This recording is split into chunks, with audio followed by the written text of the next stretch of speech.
Oh, okay.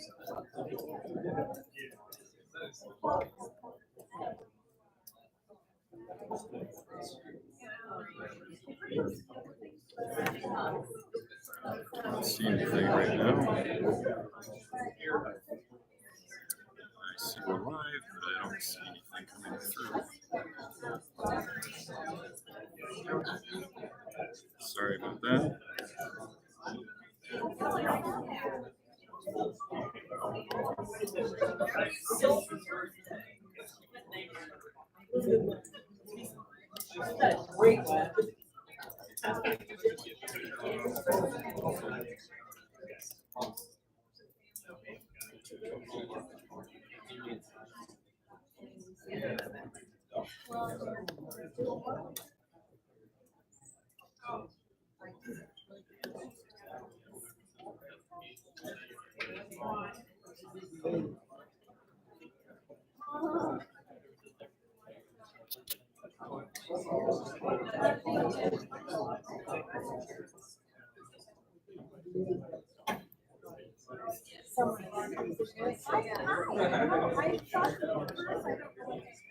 Well, I'm sitting here.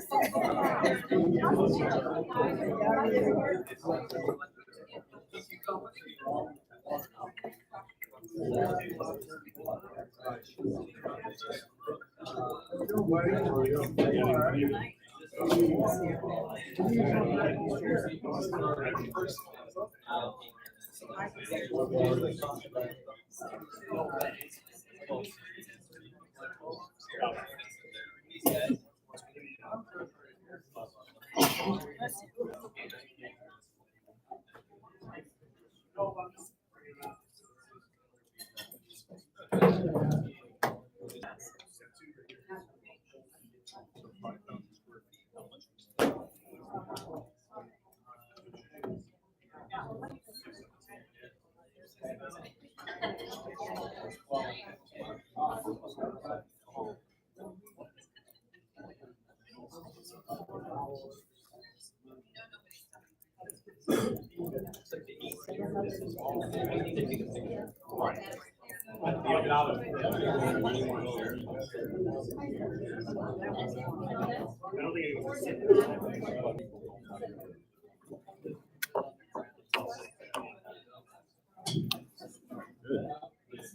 Cheers. Excellent. I can tell people that have known Catherine for a long time because she's a Catholic. Okay. I used to have a nickname too that my family and close friends knew. It was funny when people that I knew back when I was a kid, when they all used that nickname. No, I know who everybody is and where they're from when they use that term. Yes. This is high school. That's right. Oh, I get my own share.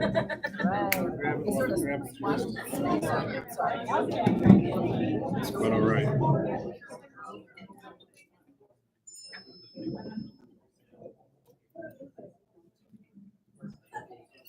Oh, shoot.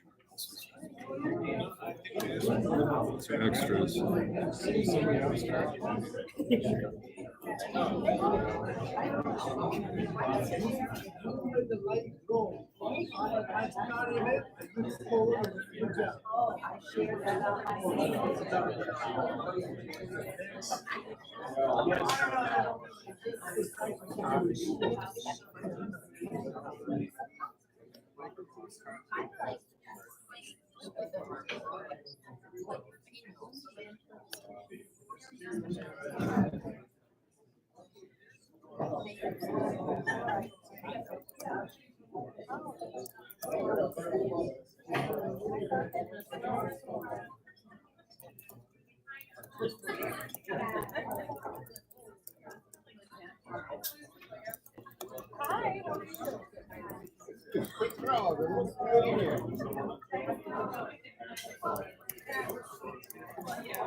3 minutes ago. Yeah, okay. What's the Is yours going live okay? Yeah, first I'm getting kind of a staticky sound. I'm getting nothing from YouTube. I don't know what happened. My tests worked okay, but Now nothing. yeah, I'm going to leave it open. Maybe it's getting audio, but my screen is black. But I don't know what's going on. Yeah, I'm having more. I'm just looking to see if all this stuff is still plugged in. And I'm very excited tonight to hear of the progress and proposals that are being put together for the Meridian, the Okemos, Four Corners area. And so I'm also very excited to see that there's so many other people here who have been waiting and in anticipation to hear about the plans that are coming. And so at this point, I will turn this meeting over to our member Chris Buck, who is a member of our staff and who is kind of spearheading this whole thing. Well, I don't know about that, but thank you very much. Again, my name is Chris Buck. I'm our township's economic development director. I'm going to read a little bit from a script because I know if I freeform, I get a little windy or wordy. So thanks for coming. I really appreciate everyone's interest in trying to revitalize downtown Okemos. Our goal tonight is to really speak as to what's happened since the press conference on May 24th, and hear a lot about the progress that's happened in the last couple of months. And then really, more importantly, in my opinion, is to listen and get feedback from you as the audience. We've collected a lot of questions from social media. I've received a number of emails. The folks that are going to be presenting here tonight have a copy of those questions ahead of time. So hopefully during their presentation, they'll proactively answer a lot of those questions. And then after the fact, we're going to have true question and answer, raise your hand type of stuff. Just for the record, I'm the economic development director. I was hired back in October, so I'm less than a year in. I was really hired on the cusp of having the master plan that was adopted by the township getting adopted. So the township's master plan that we're working under right now was adopted in November of 2017. And in short order, my goal is basically to help implement the master plan, primarily focusing on the business districts. For those of you who haven't really looked at the master plan, we've identified 3 areas as PICAs, potential intensity change areas. One of those is the Four Corners of downtown Okemos. We also have the Hazlet Village Square intersection as well, and then Carriage Hills up at Lake Lansing and Hagedorn Roads as our PICAs. In addition, obviously, we have Grand River Ave. The mall's going to need support. Okemos and Jolly, the Coattails, the Costco. We've got other business districts, but these 3 PICAs are really what we're here to talk about, and downtown Okemos specifically. The goal is to connect interested parties that are here and then try to also help advocate for policy that allow this township to thrive by creating more destination shopping, dining, community gathering spaces. So, we want, in my opinion, and from what I read in the master plan, we want there to be vibrancy, especially in downtown Okemos, Hazlet, and Carriage Hills, that not only serve the community residents of Meridian Township, but to be destinations for people around mid-Michigan. We want people to come and spend their entertainment dollar in Meridian Township. So, citing the master plan, we discuss a mixed-use core designation, which downtown Okemos falls under. And the master plan says the mixed-use core area envisions walkable, engaging streetscapes with various storefront activities. Residential housing is encouraged with mixes of townhomes, upper-story lofts, and apartments. Easy access to public transportation and on-street parking should be prioritized in development. Off-street parking and other essential infrastructure should be hidden from the street. Specific to the Okemos PICA, the master plan says the Okemos core will embody traditional urban living with an emphasis on creating spaces for living, working, and recreation within the neighborhood. New development in Okemos will take advantage of its location to provide residents great access to regional transportation systems and draw in visitors with unique retail and service amenities. First floor storefronts and upper level apartments and condos will provide an eclectic mix of users that will take advantage of plazas and street cafes to create an active streetscape. So that's from the master plan, and those are the types of things that I've been working on to try to encourage development in downtown Okemos in particular. I'm really, really grateful that the Four Corners Alliance Group, which is essentially hosting this event, was formed. I think we're over 300 members of people in the community that are really interested in seeing which direction downtown Okemos is going to go. You've called this meeting. Really happy that you did. I love the spirit and the energy behind it. Lots of great information and feedback on that. If you're not a member of that, request to join the Four Corners Alliance of Okemos Facebook page, and you'll get really good updates and information. But I'm equally grateful to have this group over here presenting tonight, because I think what you're going to hear over the next hour, hour and a half are a lot of the things that I just read to you about the master plan. You know, a lot of communities are trying to put all this energy into trying to court people to come in and invest in their community. And we already have someone who's interested in doing so. And they made their press conference in late May. We've had a couple months under our belt since then, and we're going to hear about where we stand and what we can hear next. So tonight, primary speaker is going to be Will Randall from True North Development. He's got a team of people that are going to help supplement this presentation. We've got Scott Weaver from Douglas J, our president of Douglas J. Eric Helser and John Peckham from Advanced Redevelopment Solutions, which is the environmental consulting firm.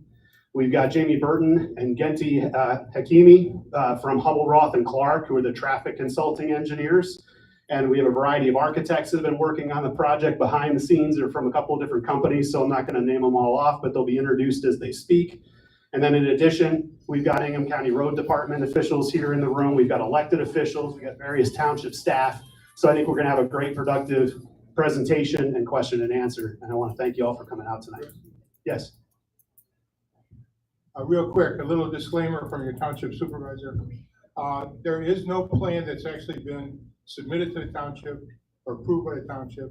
This is something that's coming forward from a group that is very interested in developing the downtown area. And as you know, this function is not a township function, but one put on by all of you. So welcome. Now I'm going to turn it over to our moderator tonight, Emily Dievendorf. To begin the conversation, I just want to ground us as to why we are all here tonight. Because this is a conversation that has history. Do we all feel the history of this conversation? Raise your hand if you feel the history. Right? You feel the history. I see it on your faces that you feel the history. Do you feel the future of what this could be? Raise your hand if you feel the future of what this could be. And I know the excitement of the future that you feel because we saw all of the comments come in about this project. This project has history. And this project has a future. And what brought you into the room tonight is this common vision. And that's important to remember. Because one of the things that happened in that history, it was hard, and that I see on your face, is that we struggled to find a shared vision. But you're all in this room tonight because you're sharing that vision. And you're working on that vision. And you are struggling to find a seat in this room tonight because you are working so hard on that vision. And the conversation and the questions that came in on this topic were so positive, the dialogue is so good and forward moving. We are going to make progress tonight. So my purpose here is to keep the conversation going, is to make sure that this vision is a shared vision, that voices are heard, that consensus is achieved, that we find compromise when we reach some conflict every once in a while.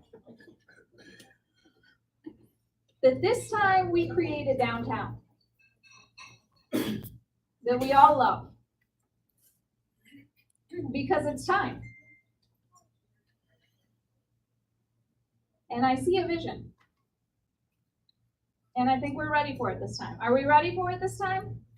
Yes. Okay, let's bring, are we ready for it this time? All right. Okay. I see a packed room. I see us running out of chairs. We're going to be bringing in more chairs because we are going to need, I see one more chair. Okay. So because of that, we have some community expectations. Because while I'm here as a neutral party, I'm not neutral on community. We have a few things we're going to keep in mind as this discussion moves forward. And then we're going to hear the presentation. We're going to hear all the presentations, and then we are going to take up the questions that have been rolling in. And there have been so many questions, and that is because so many people care. This community cares. This downtown is going to be built by you, and that is amazing. So these community expectations are as such. We are going to listen to others. Say yes. Yeah. Yes. We're going to use respectful and appropriate language. I mean, come on. Yes. Yes. We're going to leave room for the participation of anyone and the domination of no one. Yes. Yes. Yes. We're going to honor time limits. Now, you know all of those community meetings where we say everybody has 3 minutes and then we stop somebody in the middle of their sentence. Okay? So 3 minutes is the goal. But if you have something and you need to get out the rest of that sentence, I'm going to make sure you get out the rest of that sentence. So we're going to honor time limits. Yes? Okay. Yes. We're going to stick to the agenda. Yes. We're going to keep an open mind. Let's hear some new ideas. Say yes, and I want to hear more yeses. Yes. Yes. We're going to assume good intent and contribute to an atmosphere of problem solving, compromise, and consensus. Today, this is important. Say yes. Yes. Yes. We're going to mute or vibrate all cell phones. Yes. Okay. We're going to limit side conversations. Yes. Yeah. We're going to arrive committed to building community, and we're going to leave committed to building community. Say yes. Yes. Okay. We are ready to share a vision. Okay, we are going to start with True North. Thank you. Thank you, Emily. I'm Will Randall. I'm Chief Operating Officer of True North Development, and I just want you all to know that I'm a resident of Meridian Township. My family and I moved here from Mississippi 7 years ago in 2011, and we are proud to make Okemos, Michigan our home. So if you hear my Southern Michigan accent, you know that I'm not from these parts originally. Ever since I moved here to Okemos and have been driving through the Four Corners area, I've just recognized it as a 25-year veteran to the development business. I've recognized it as an incredible, what appeared to be an incredible opportunity. So I watched it for several years. I saw projects come and go, and finally got to a point in my career that the timing was right for me to take a look at this with a group of investors that we work with out of California. And I started taking a look at what are the possibilities here, not of just building a new Douglas J or a new restaurant or a new anything as it relates to one use, but what are the possibilities of turning this into a true redevelopment where we can take a look at some of these beautiful perfect little downtown areas that have popped up around Michigan through the years. We have some of the best examples right here in Michigan of downtowns that are thriving. What if we could build that from scratch right here in downtown Okemos? It takes some critical mass to do that. We've been through a 2-year process of tying down some of the property there in the downtown area, including what is owned by Douglas J. So we've actually closed on some of the property now, and the clock is ticking. So I want to assure all of you tonight that there's nobody in this room more than myself that wants to see this become a reality quickly. what I want to do tonight is I want you to understand my process. And the main thing I want to do tonight is I want to set expectations. I think that's more often than not the problem that I run into in my business is expectations appear to be aligned. At the end of the day, they're not aligned. I use terminology that you're going to perceive as negative because it's industry terminology. Is going to require a very open format of conversation and feedback back and forth. You're going to be frustrated with me tonight because there are a lot of things, because of where we are in this process, I can't give you a response or an answer to all of your questions. But I will give you the commitment that I will answer your questions in time at the appropriate time in this process. When I look at a development project like downtown Okemos of this scale, the first thing I do is I put together a team of professionals. I have my core group of True North Development, which is local here in the Okemos market. We're currently working on a project called Elevation just off Jolly Road that you might be familiar with. We've identified Okemos as an opportunity area for residential development as well as a myriad of retail uses that we think delivering that combination of uses in the downtown Okemos environment would be a very conducive place, not only to live, but also to work and play. So I think you're going to find that our vision and your vision are similar in a lot of ways. These consultants that I've engaged, and I'm just going to kind of go around the room here and point out a couple. I've got Robert Miller and Greg Presley. They're the architecture team. They're both from Northville, and have extensive background working with the DDAs there in the Northville location, as well as Birmingham and some other areas in that general vicinity. They're working with us as a team of architects. They had their first meeting this afternoon with Scott Weaver and his team at Douglas J to work on the programming of the first building, which will include a relocation of Douglas J, and I'll let Scott hit on that in a few minutes. David Mangum, he's with Robert Gibbs Planning Group out of Birmingham. We're fortunate to have one of the premier planners in the country for downtown planning. And they have done a lot of this work, and they know exactly what needs to be done and what the opportunities are here in downtown Okemos. Bob Gibbs, couldn't be with us here tonight, but he made a comment to me which hit home, David, and it was, I've never seen a downtown as ready for redevelopment as this one is. So I'm going to take that as a very positive comment and a blank slate that we can work with. You know, ironically, although we had some false starts over the last few years of potential projects in that area, if any one of those projects had gone forward, we would not have the ability to be standing here tonight talking about a master plan. And a master plan is what downtown Okemos deserves. The bad part about a master plan is it takes a long time to do it. We've got a 10-year project ahead of us, folks, just so you know what kind of timeline we're working with. It's a very large project. It's a very complicated project. It's got every twist you can imagine, from environmental issues that we have to deal with, remediating those issues, to very complex traffic issues that have to be worked out with the road commission. And we will be sharing some of those details tonight also. I just want to make a quick run around the room, and I've got Eric Helzer and John Peckham here with Advanced Redevelopment Solutions. Jamie Burton and Ginty, I'm not even going to make a stab at your last name, but they're with HRC, and they'll be addressing the traffic study. And of course, our architects, and then David with Gibbs Planning.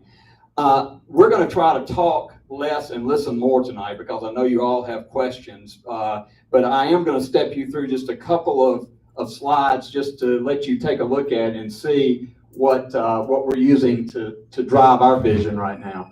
This is just an aerial of the downtown area. I don't know if you can see the board that's on the table up here. Scott, could you hold that up for us?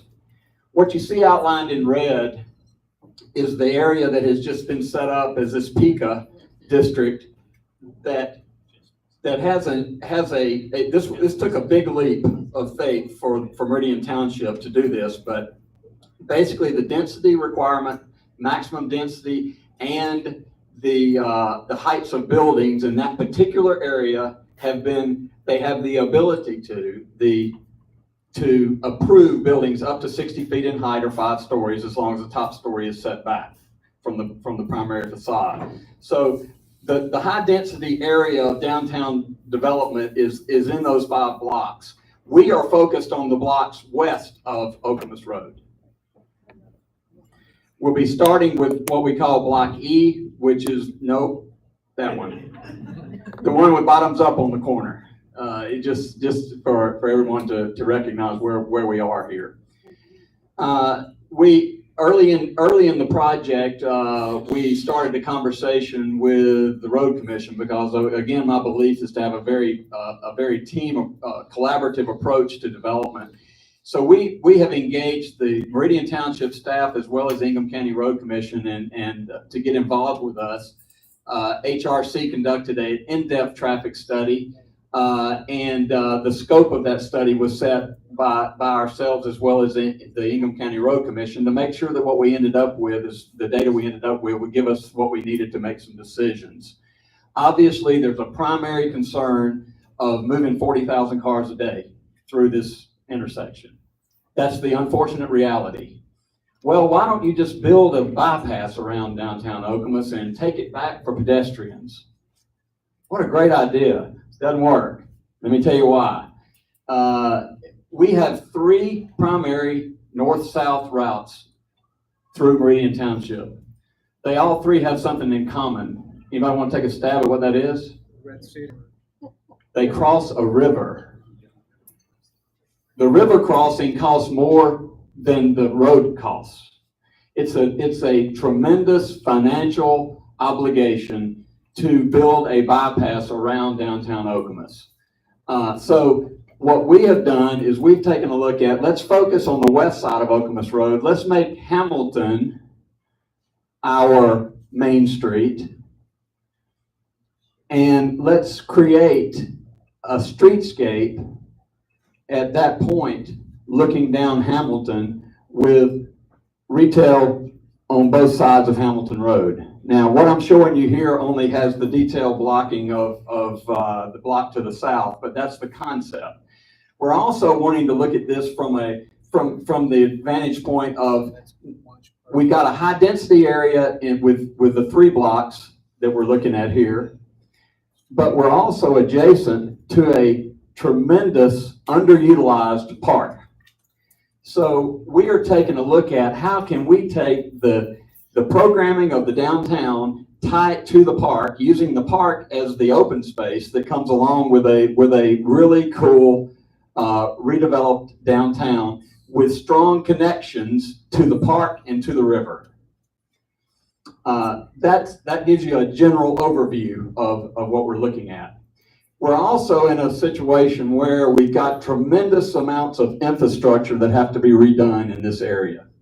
So the infrastructure that we build is going to go ahead and address all of the streets that you see here, and then we'll build it 1 block at a time. That's an oversimplification, but that's the plan.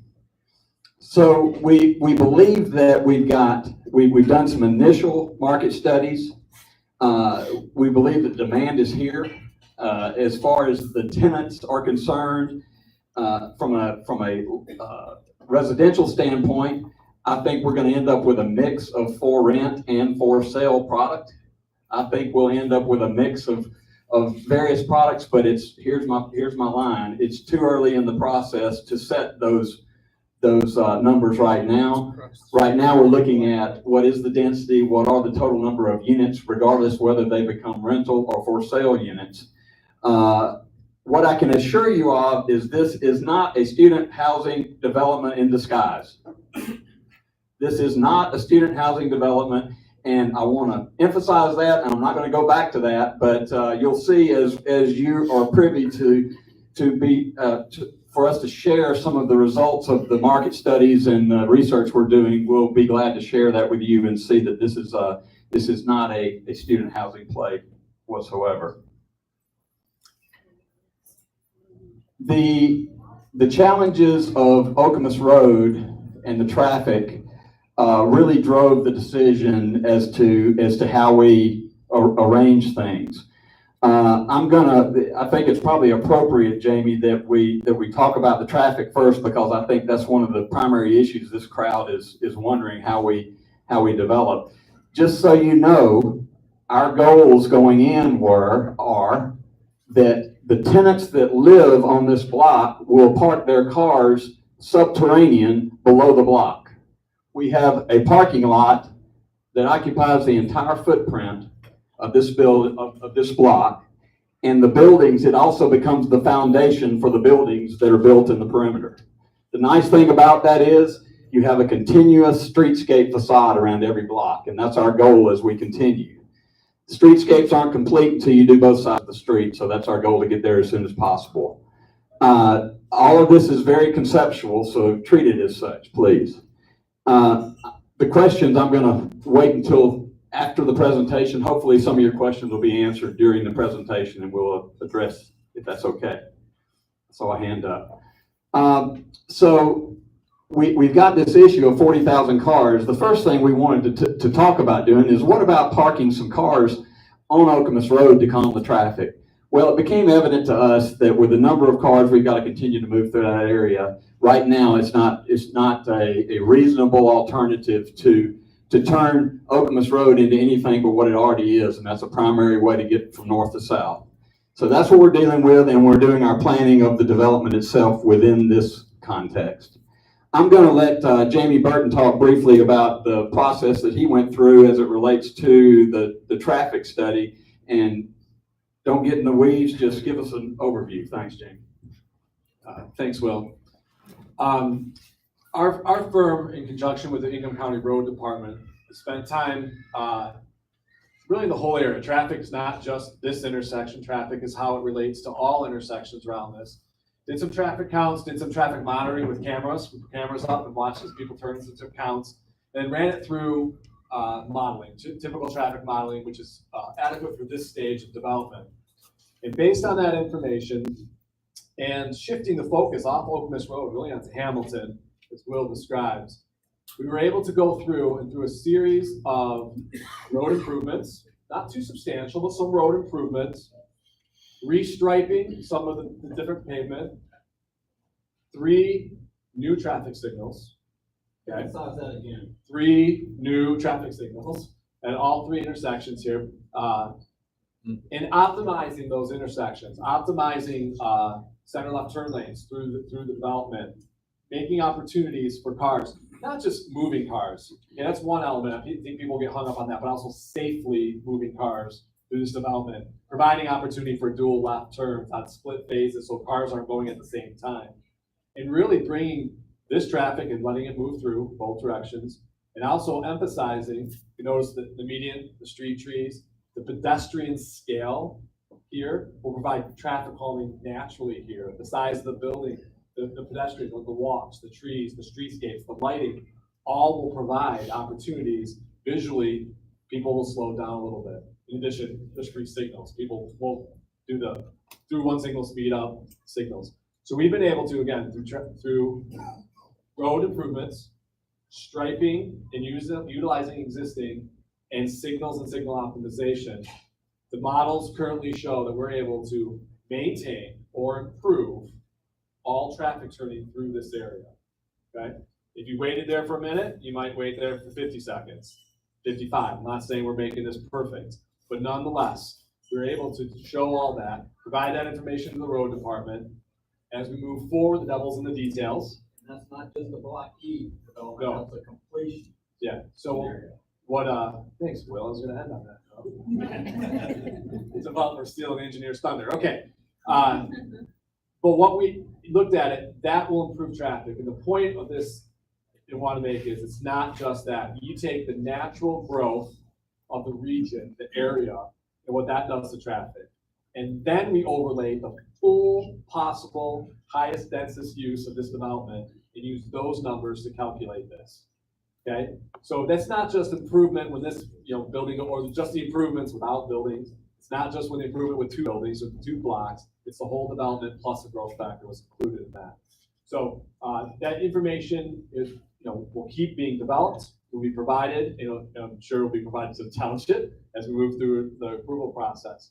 But generally speaking, again, we're going to meet or improve all existing conditions for all turn movement for this whole development area. So we'll be here, we'll answer the details at the end. Thank you, Jamie.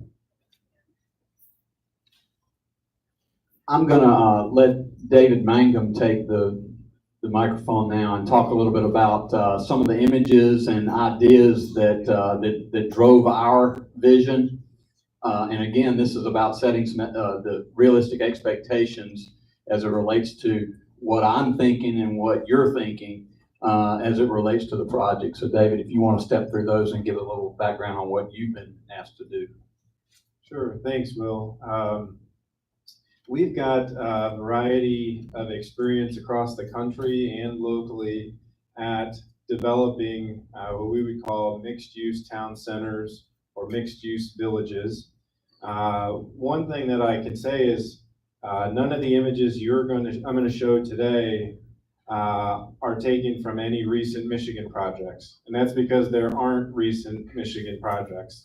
So through this process, Okemos and Meridian Township has the opportunity to be a leader, to show how this can be done in a thoughtful, community-oriented way, and to bring economic development and positive trends to the community in a very thoughtful way. So this is actually a project in Huntsville, Alabama called Providence. And what you see here is what we would call a mixed-use Main Street, where you've got ground floor retail, and then apartments and or condos above that. And in this case, it's about 5 stories. For your information, 5 stories is generally accepted to be the most efficient way to build in the construction industry. If you go above 5, you need to start using concrete and steel, and that gets very expensive. And so 5 seems to be what works. But what you see here is this is really one building meant to look like 5 or 6 buildings, so that it has the appearance of having developed over time.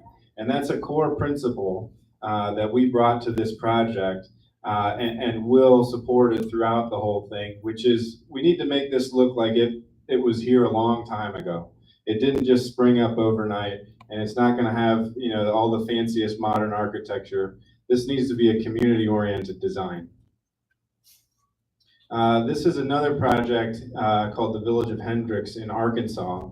And again, this doesn't always have to have a brick look to it. There can be multiple facades, multiple design treatments. And I think as the architects begin to develop the actual building, we can get there. But again, what you're seeing is a mixed-use building where you've got retail on the ground floor and residential and or office uses above.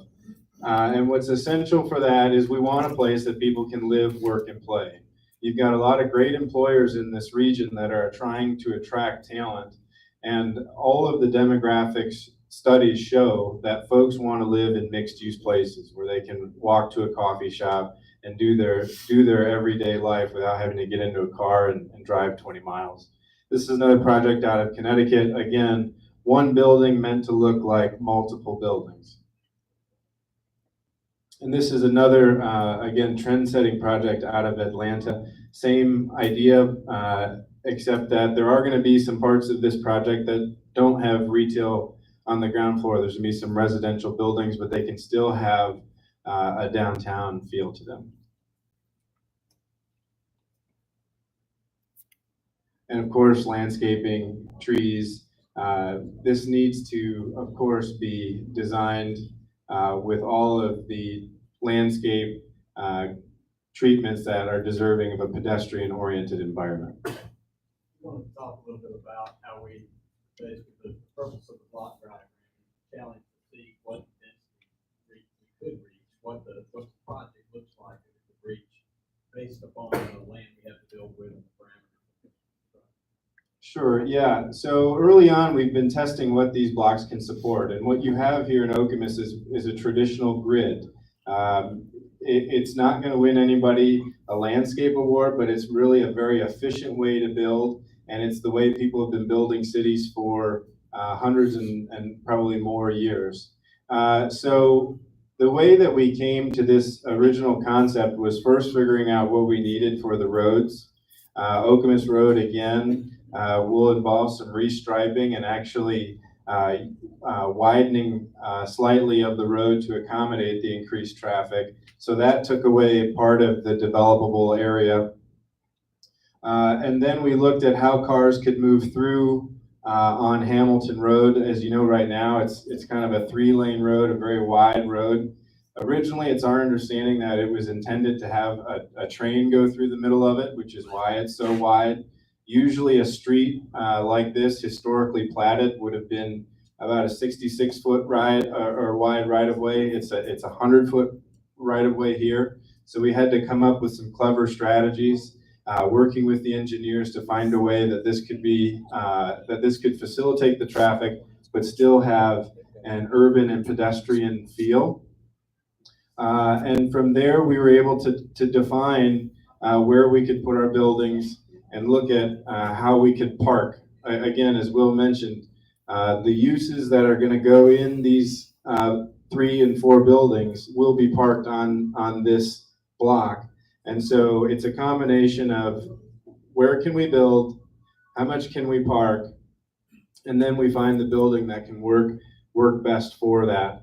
And then make sure that the surrounding infrastructure can support that as well. Thank you. I'd like to, I don't know, Greg or Robert, which one of you wants to talk a little bit about just the general vision of architecture? And I know David stole a little of your thunder there on the Old Town look, but. Well, it's important that the downtown look like a traditional downtown. So it can't look like it's a complex that has a CEO headquarters. It needs to have the look and feel of the towns that you've driven through, the town that Okemos was back in the day. That's what we're trying to bring back. So there's a bit of a challenge to that because the efficiencies of modern construction dictate some things, and so that's a bit of a challenge to make enough differentiation so that it looks, for all intents and purposes, like it has been built over time. But it can be done, and as David showed, there are places in other parts of the country where they've done a good job of it. The one thing I should note about the things that David showed is that they were all 5 stories on the street. We will not have that. The 5th story of the buildings that are created for this project will be stepped back. So your experience of the buildings will be of 4-story buildings, more like 50 feet tall. And that is a little more palatable, I think, to people who are used to traditional downtowns. We should point out that Hamilton Street is going to be quite a place to enjoy. There will be cafes, restaurants, retail, of course, and places for outdoor activities. So it's going to be the place that people will want to come to and walk to. As was pointed out earlier, there are a lot of CEOs that are looking for places for key personnel, and this would be a good spot for them to land in this little downtown. Anything else that I'm missing here? Oh, yeah. Robert and I both serve on the DDA in Northville. Anybody heard of Northville before? Okay, good. Some of you have. Well, we've got between us some 30, 40 years, maybe 50 years experience in DDAs. Robert was down in South Carolina. And I've been serving on the DDA in Northville for over 30 years. I think I'm the oldest person by far who has served in that community. I used to chair it. So I've always been on the other side of the table on projects in Swelldown, in our own downtown in Northville. But we've done some fairly significant things. We probably have put, I don't know, 10 or 15 million into it over the past 20, 30 years in terms of streetscape, parking decks that are hidden, and improvements to the right-of-way so that private development is unleashed to do what they like to do, which is make the town better. And it truly has done it. We get many people who love to come through that little community because it's so nice. Didn't happen overnight.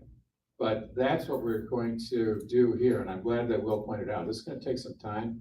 It's a 10-year project, and it should be. We should have and take the time to make sure that at the end of the day, someone will walk through and say, wow, what a nice old 100-year-old downtown. Say something, Robert? No. Robert does not want to speak. Thank you. I want to talk a little bit about the timeline. I don't want to pour too much cold water on the on the timeline, but the construction schedule for our first phase of development, we're anticipating starting, putting a little pressure on the township process here, but we hope to start the site work, environmental cleanup portion of the project in fall, winter of this year. That's our goal. If we're able to do that, we can complete a lot of the remediation work through the winter, and we can hopefully go vertical with the first phase in spring of next year, spring of 2019. We've got a full 24-month construction cycle on this first block. So we're looking at a spring, summer 2021 opening of the first block. Then we anticipate having about a 12 to 15 month lull between blocks that allows us to do something in the development world we call stabilization. That means you gotta get enough product sold or rented or both before we're gonna loan you money to do another block. So we have about a 15-month period between blocks, and then we start another cycle. Once we get the main infrastructure in, we reduce our construction cycle from 24 months closer to a 18-month, year-and-a-half program. That just gives you a little bit of development 101. This project, the number one thing it requires for this to become a reality for us as a developer and for you as a township is a true public-private partnership. That's something that, but it is a public-private partnership in that there's a tremendous amount of infrastructure that has to be addressed here to get this site ready to receive the kinds of buildings we're talking about building on it. So in order to get there, we're going to be utilizing not only the brownfield laws to allow us to recover the cost of the cleanup, but also a TIFA district, and I'm not going to steal your thunder, Eric, but a TIFA district which stands for tax increment financing, that allows us to basically finance some of these infrastructure costs that have to be done with monies that are then recovered from the tax increment that's created. These are taxes that don't exist today. So the developer recovers a portion of the investment of the infrastructure investment through the public-private partnership with Meridian Township and the DDA.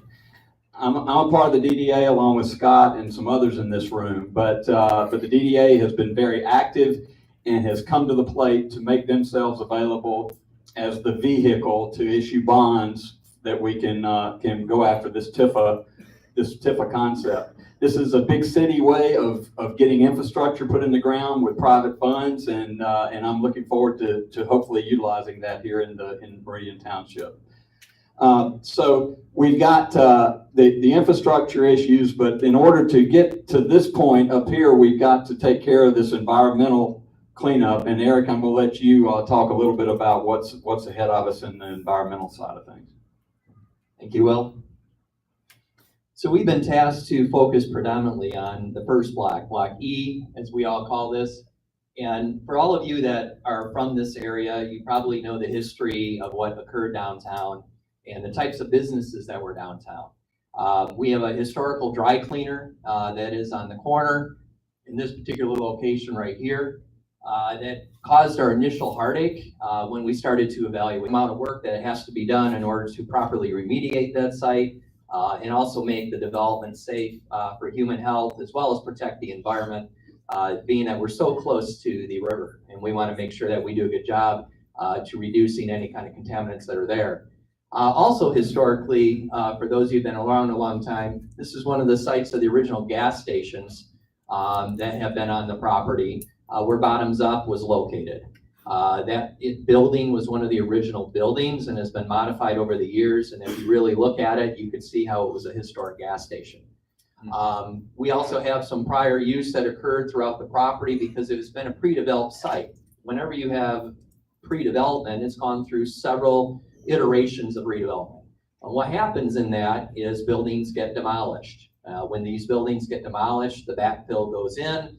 And what goes into the backfill? Well, a lot of times it's the building contents. So you'll have everything from lead paint, you'll have asbestos, you'll have other kinds of things that cause contamination that were in building materials that are released into the subsurface. So whenever we do urban redevelopment in pre-developed sites, we have to look at the fill, we have to look at how was the property taken care of when it went to the next stage of development.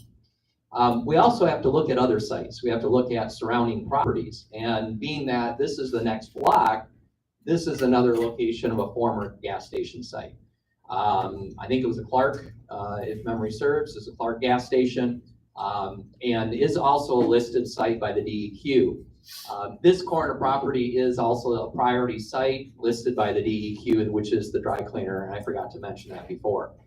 So what are we doing? We have met already a couple of times with the Department of Environmental Quality, and he's talking about financing and how do we get all this accomplished. We are going to be seeking grants, we'll be seeking loans, and tax increment financing. So we got 3 dependent sources in order to recoup costs for the environmental work that we have to do here. We also have the significant amount of infrastructure improvements that have to occur throughout and around the development. And as he mentioned, Block E is going to bear the cost of all of this infrastructure. And by doing it in the first phase, we just want to get in there. We don't want to cause too much disruption to roads and traffic in your daily life that you all have to go through. Once all of that infrastructure is done, then we're dealing with development on site. But that infrastructure comes at a tremendous cost. It has not been upgraded. It is aging infrastructure that will ultimately have to be replaced regardless of the development that True North Development is proposing.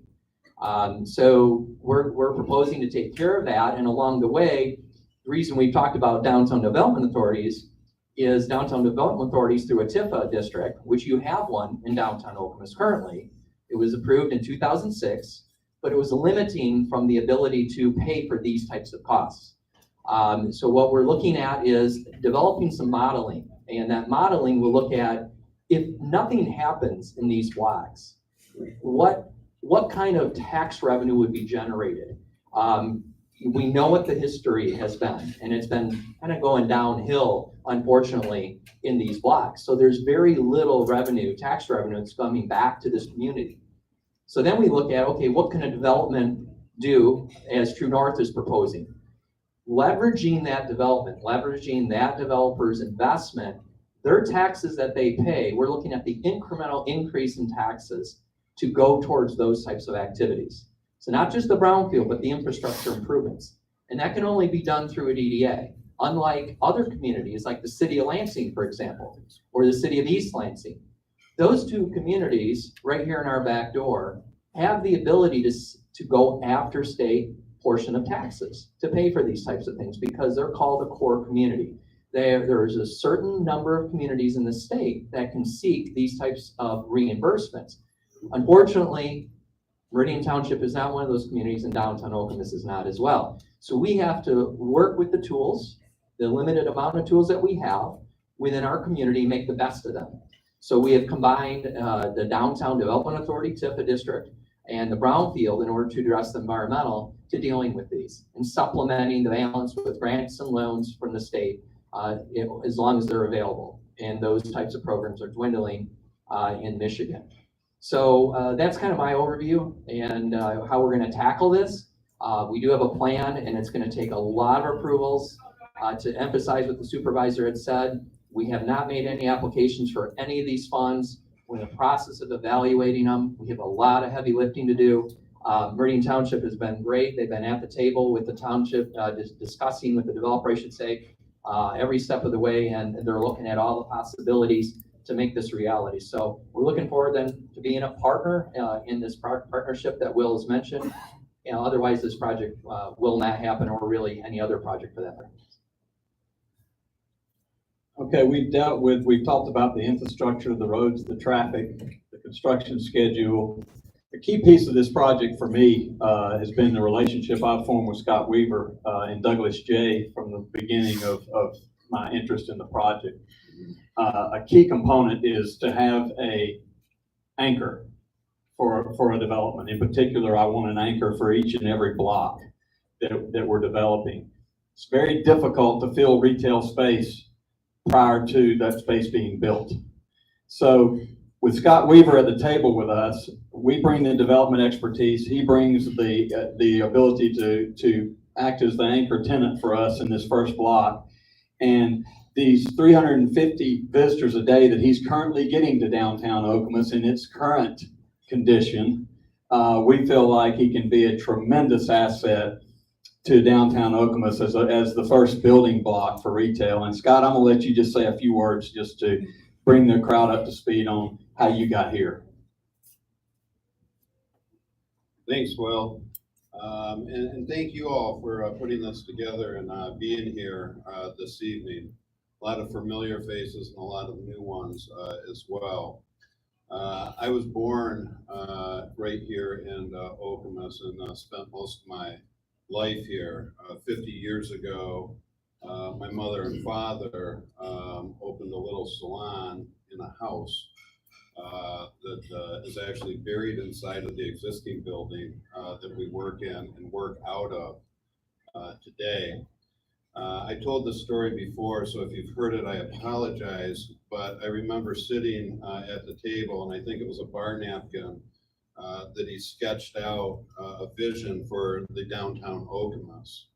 That vision included a mixed-use community that incorporated our parks, our riverfront, and the wonderful things that we have already sitting here. And I just wish that he was here today to meet the team that Will has been able to put together, that I think truly has the ability to pull this together once and for all. 5-6 years ago, I was approached by a local bank about acquiring some property in downtown Okemos. And that story that evening rung a bell with me about what the downtown Okemos could be, and I jumped on it. I wasn't smart enough to spend the time to do the due diligence that Will and team has put together. And as many of you know, 6 years ago, we ran into many roadblocks. All the questions that the team assembled today and the experts know how to do, that's traffic, how do you fund public infrastructure, and some of the things that made the project not doable for us as a family in that. We decided we were going to market the project, but I wasn't looking to just sell. We probably had 5-6 different presentations that came to us, that sat in the office and pitched their ideas. Everything from a great restaurant, you know, that would sit back on the property with parking out front. A mixed-use building with a little bit of retail and some residential on top and a whole bunch of parking out back. But nothing that truly had the vision of a long-term development. And I think things happen for a reason. I think our project, and we couldn't come to an agreement, we couldn't come to a way to make it work with the township early on. Power lines happened to be an issue at that time. I believe that happened for a reason. I believe that I told all those other people no when they had the cash to buy the property to build their restaurant or whatever it may be. And one day, I don't know even where it was, I think we ended up at one of the other local restaurants having a cocktail, and Will and I sat down and started talking about what this vision could be. I began to meet more and more of his team, and it was evident very quickly that he was the person to assemble the team and to work with the township and build the cooperation to actually get this done. So here we are today. I will say that Douglas J, if I can go back, we were a very suburban type area. People drove in to see us. I can tell you 10 years ago, 850 new people came in and wanted to get a haircut or a hair color for the very first time. Had never been in to see us in the first 35, 40 years that we've been there. That number is less than half today. Less than half the people drive into our community to get a haircut. I can only imagine what that means for other businesses. I'm sure they experience the same things. So I think today people are used to that urban setting. We heard it already today. They want to live in an area of mixed use. Those on my team that are in the HR department then hire. 90% of who we hire to work behind our chairs are millennials. And they come out for their interview, whether they've been to our Grand Rapids school, our East Lansing school, maybe our Royal Oak school, and they come in and they spend their time at the Okemos salon for the day. I gotta live here? It makes it difficult for us to hire people. That's the truth.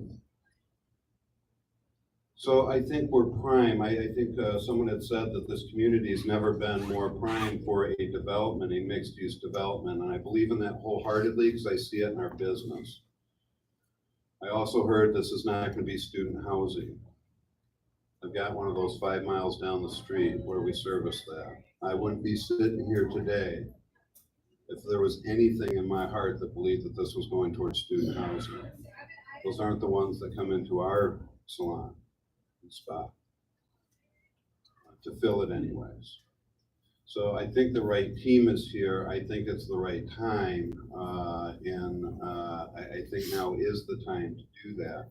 We're in it wholeheartedly. If it was not 4 or 5 years ago, I was looking at space on the other side of town to cut my salon in half, move our people out. Today, we're looking at our plans today that we looked at, maybe some slight expansion off of what we actually have now.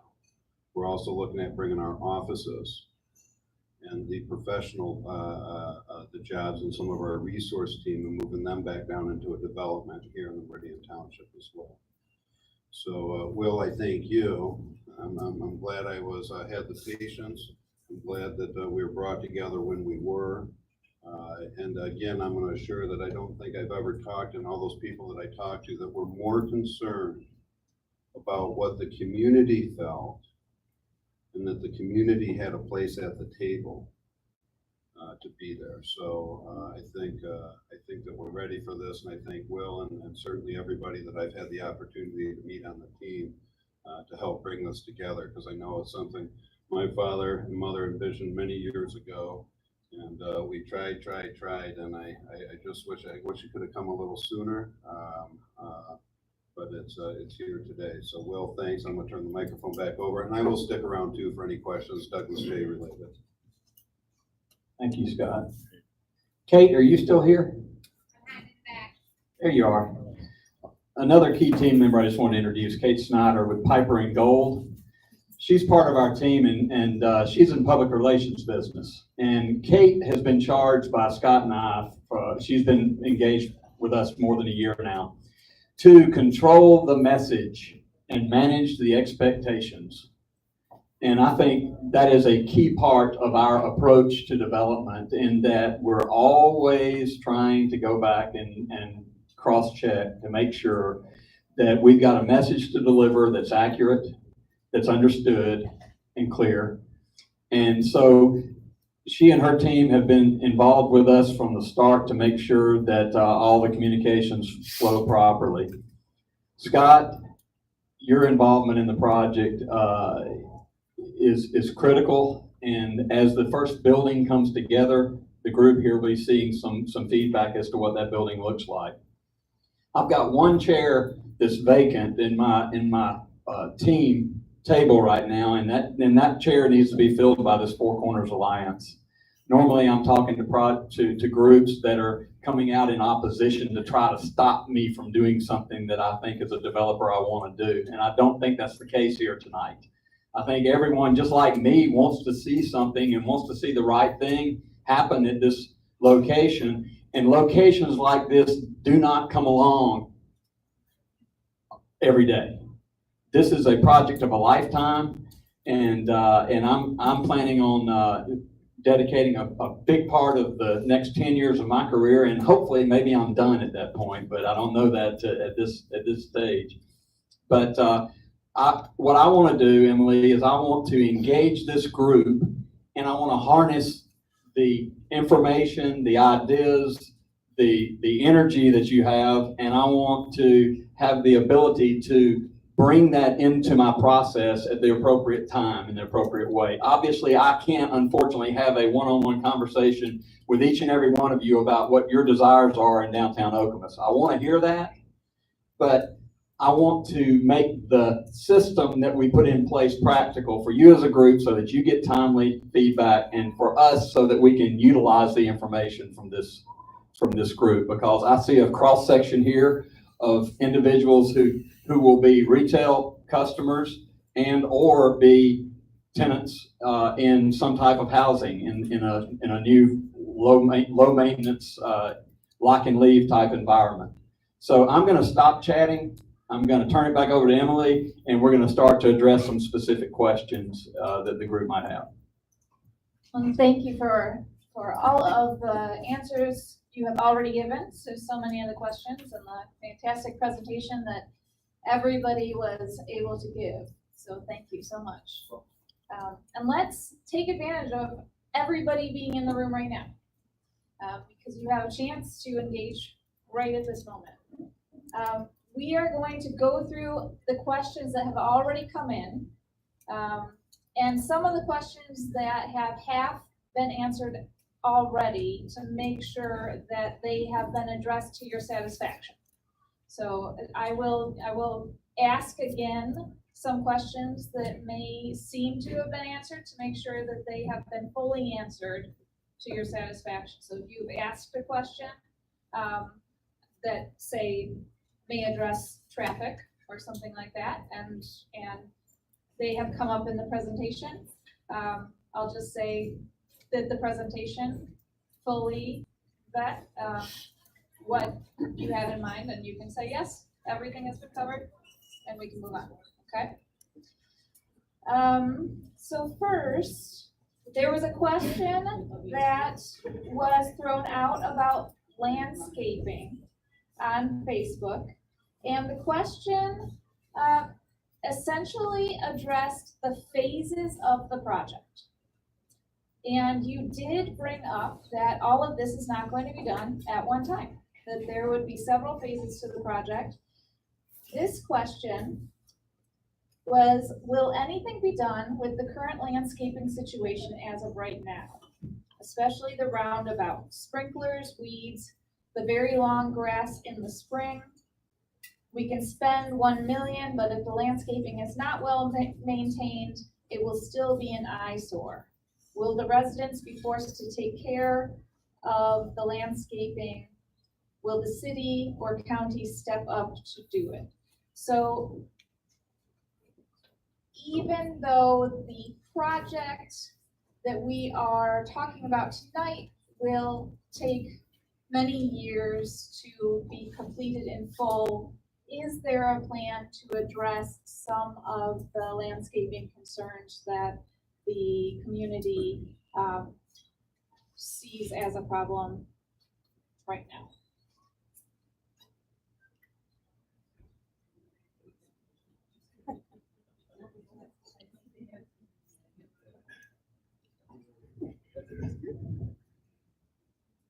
I'll take a stab because nobody's going to take a stab at it. But I mean, that's code enforcement, if I'm not mistaken. I mean, the township has ordinances that require a certain level of landscaping. The traffic circle is certainly outside the scope of this particular project. So I guess I would say that the comment has been noted, and we get complaints and we act upon those complaints as a township.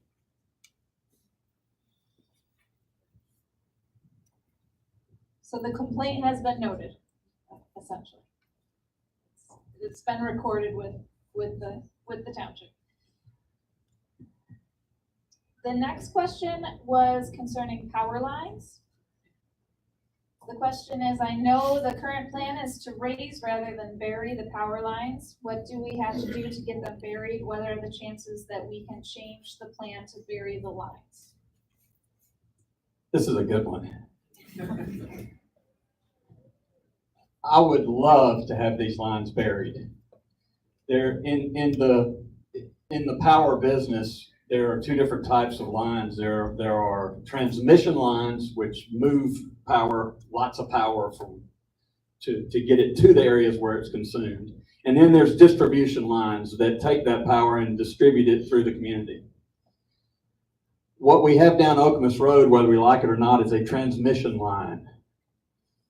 It is high voltage, and Consumers Energy, or any power company for that matter, likes to have those power lines outside, overhead, so they can get to them for repairs when there are problems. If you put it 20 feet under the ground in a concrete enclosure, getting to that not only destroys a lot of real estate and infrastructure, it potentially disrupts traffic. There are many reasons why they want to see these lines overhead. So what we've done is we worked with consumers, understanding that our original hope was that it could be buried, but we have now concluded that that's not going to be the reality. What we can do as an eligible expense under the DDA program that we're talking about is we can raise those power lines. So what Consumers has proposed is a replacement of all the poles from Grand River Avenue to Launch Park. Excuse me. And so all those poles would be removed and the transmission lines would be raised approximately 40 feet higher than they are today. That gets them completely out of the way of our up to 60-foot building scenario that we're looking at. So that cost is about, well, the quote I've got is $736,000 to raise those power lines. Just so you understand, the only thing left on those poles are going to be, if you drive through downtown Okemos today, you'll look at the top of those poles and you'll see about 6 or 8 lines running on the very top. That's the transmission lines. All of that other clutter below that are others that Consumers has allowed to get on those poles through the years. Some of it's actually utilized, some of it is just dead. So the plan is, when we replace the poles, only leave the transmission lines, remove all the clutter. So you don't see any power lines below that top 125-foot line. All of the distribution lines that come off of these new poles and go into the 3 blocks of development that we're looking at here will be underground. So when you're in this area, you will not be experiencing overhead power lines in the development. So that's our program with Consumers. Just as an FYI, Consumers says their thumb rule is to take whatever you're spending to raise the lines, multiply that times 10, and that's what it would cost to bury it. $7.3 million. How many poles would there be? Where would the poles be? The poles are going to be in the approximate same locations that they are now, or very close to that, Neil. We're actually widening the right-of-way a bit to make room for a bike lane and some additional sidewalk along Okemos Road. So our private development company will be deeding that property into that right-of-way to allow that to happen. So they will be shifted slightly to the west, but in general, the number of poles and the approximate location will be the same. Yes? A question about, I just want to understand or confirm what I heard, which is that the 3 stoplights along Okemos, 2 of them are not going to be in place when you're building this initial phase, correct? The overall infrastructure program has a signal going here, here, and here. Right. There has not been any time spent at this point actually going through the chain of what work happens when exactly is on the timeline. So I can't answer that, but I haven't had any discussion. I would expect that all of that infrastructure occurs at the same time, to answer your question. I guess my question then is, what are you going to do about Moore Street? Moore Street, it's almost impossible to get on Moore Street right now as it is. If you have construction work going, plus the normal flow of traffic, plus you're building phase 1, so you're going to have additional traffic, significant additional traffic.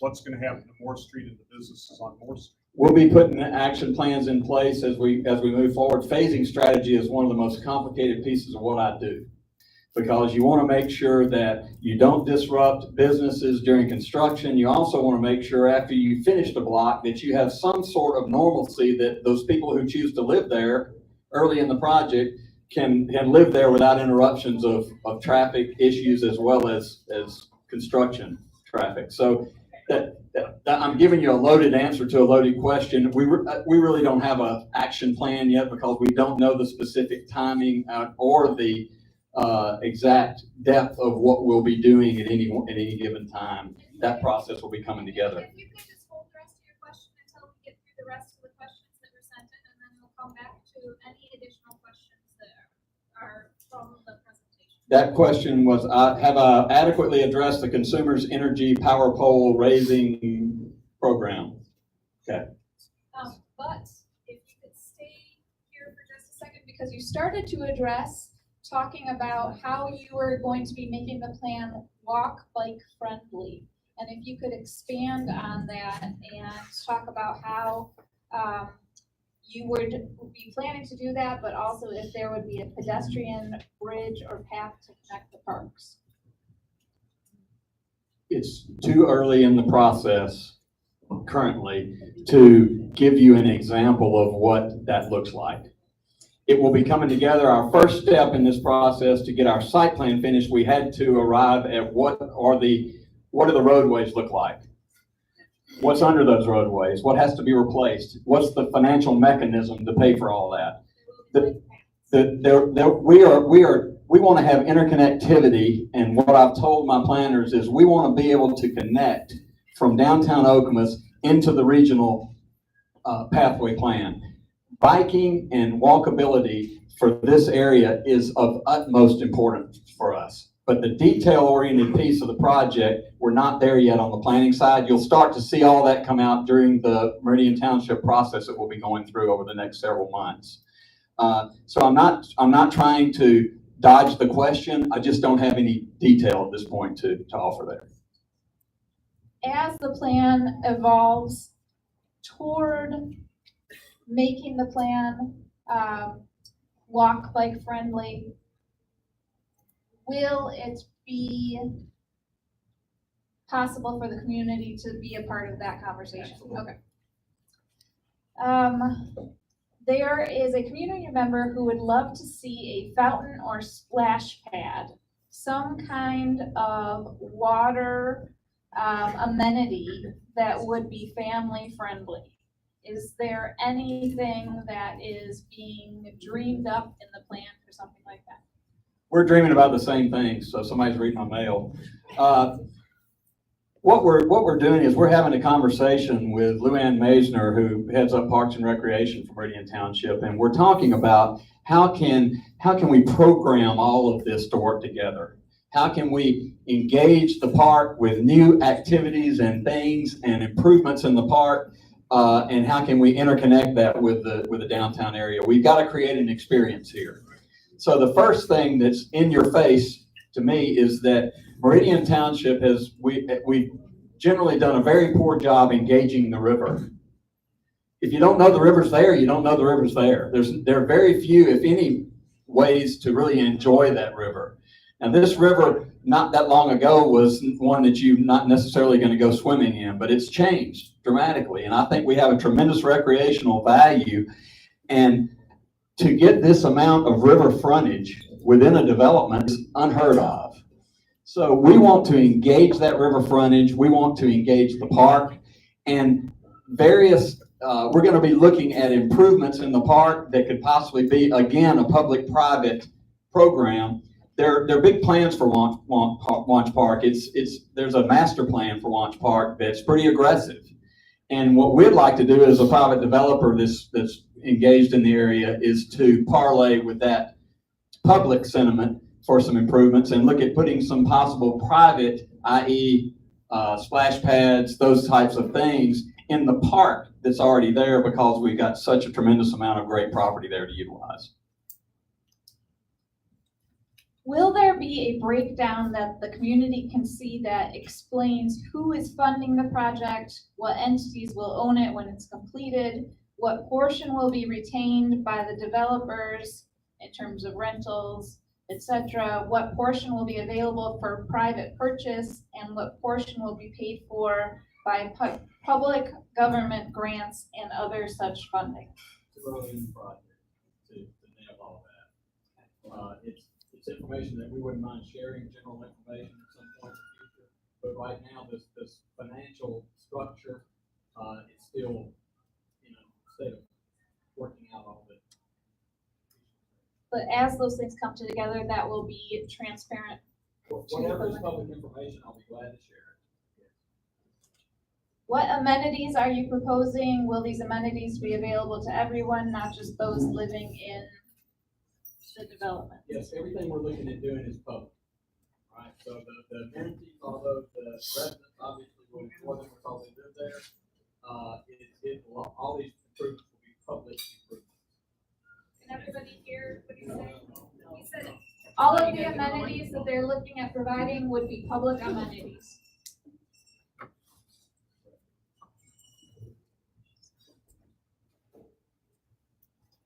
Questions? Yes, ma'am. I'm used to township board meetings. Talk about history. You started right out talking about history. Okay?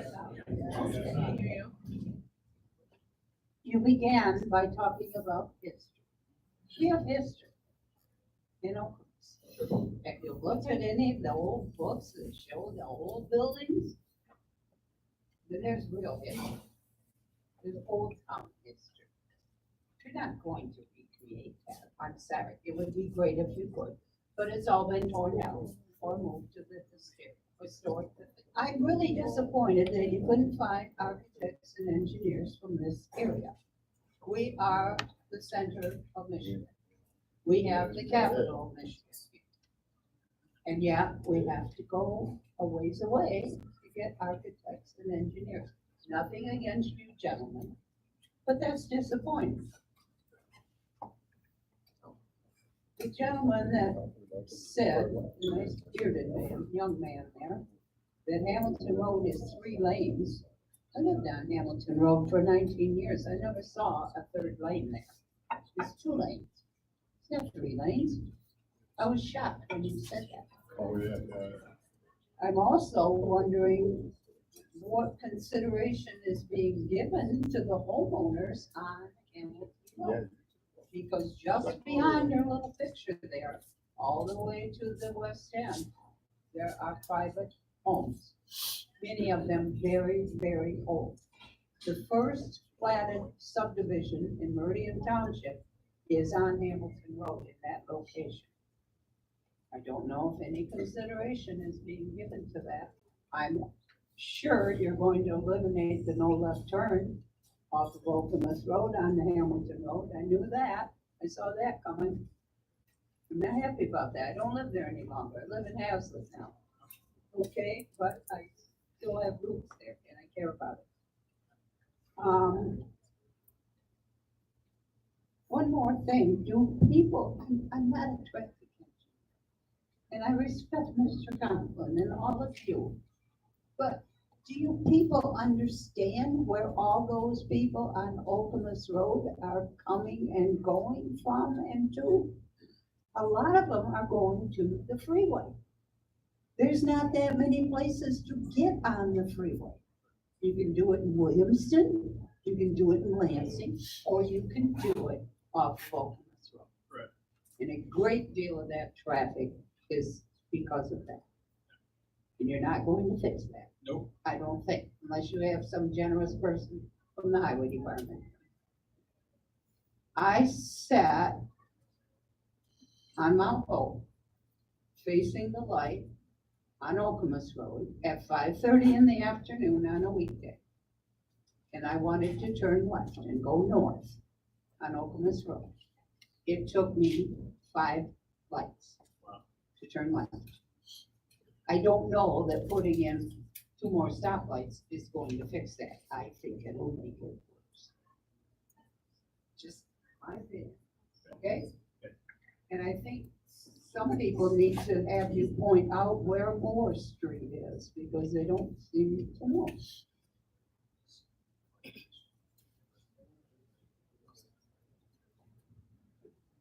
So it sounds like your questions, all of your questions really revolve around you'd like to know what the developers are doing to accommodate and really be sensitive to the needs of the residents in the development area. Okay. We will reach out to residents at multiple times through the process. Of course, you have the opportunity to be a part of the process of Meridian Township with the public hearings. But it is very important for us to hear these things.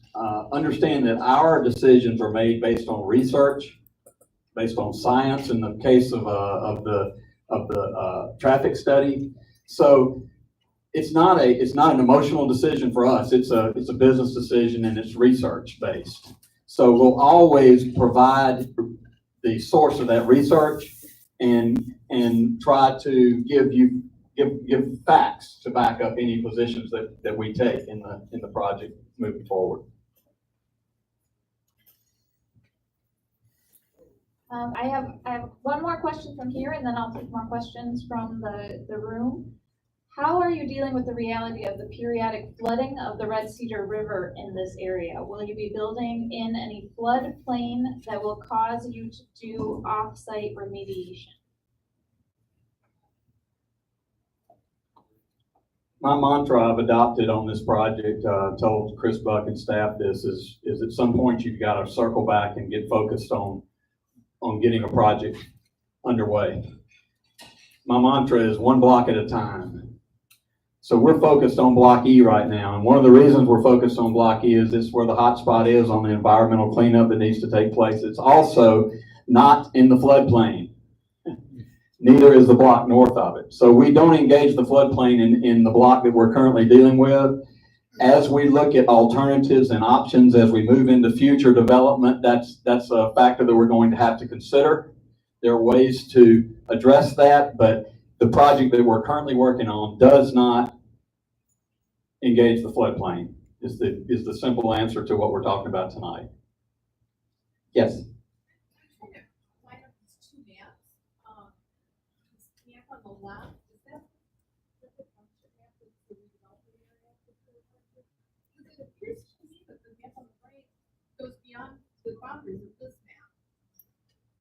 The boundaries. Can you restate the question, please?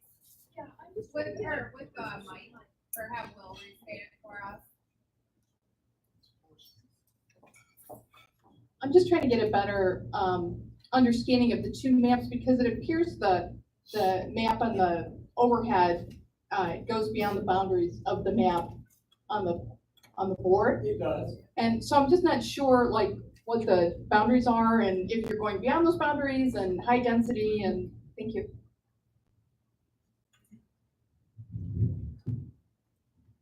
The only areas that we can consider the higher density, PICA densities, are the 3 blocks, these 3 blocks. These across Okemos Road are also in that PICA district.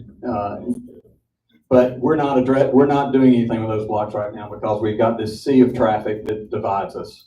So these 3 blocks are where we're looking at the density. These other areas that we have highlighted are areas that we've had conversations with property owners that are interested in being a part of what's happening here. What we would anticipate is you go from the high density in the PICA area and you start to gradually transition into the residential areas. So you start to reduce that density down as you go out to the fringes. So those 3 areas are 1, 2, and 3. So this map covers actually more. This is a township map with a higher density that is not being controlled. These 2 blocks are not a part of the development of the state.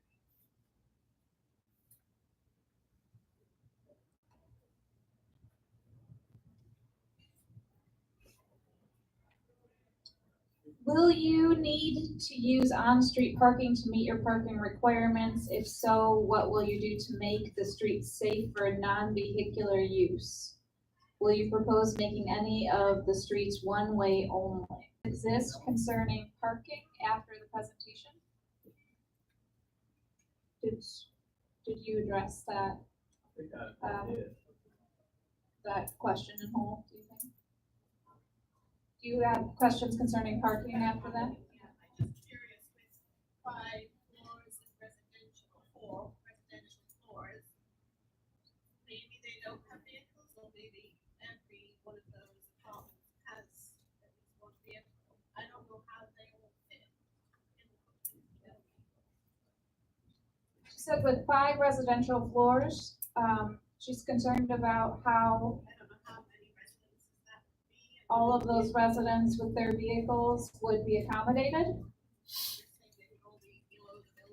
What is the, Greg, the parking ratio that we're using? 1.7. You did the line? The question was, how do we arrive at the parking program for the project? How do you know that you're gonna park enough cars to deal with what's to come? We are using a very general phone rule right now, 1.7 cars per unit. Now, that unit word is a moving target. Right now, we've got I think a 825 square foot average unit size or something in that neighborhood. You got to start somewhere. Ultimately, the unit sizes, the unit pricing, and the unit mix is dictated by research, real market research. There are companies that we actually have one engaged right now called Tracy Cross. You can take a look at it. They're a very well-known research firm. They come back and actually make recommendations to us as to how we need to divide the product mix. So the 1.7 cars per unit is more about national trends. We are seeing cars per unit decrease dramatically nationally, especially in the millennial age. I continue to hear stories about millennials that are 19, 20, 21 years old that we love the idea of eliminating cars from that footprint, but we are planning in a hard rule for my architects is to make sure that we park 1.7 cars per unit underground on every block so that we have 1.7 cars that we can allocate to the tenants who live there. The overflow parking for tenant guests, as well as the parking for the retail, will occur in the on-street parking, as well as surface parking lots in the area. So that's the.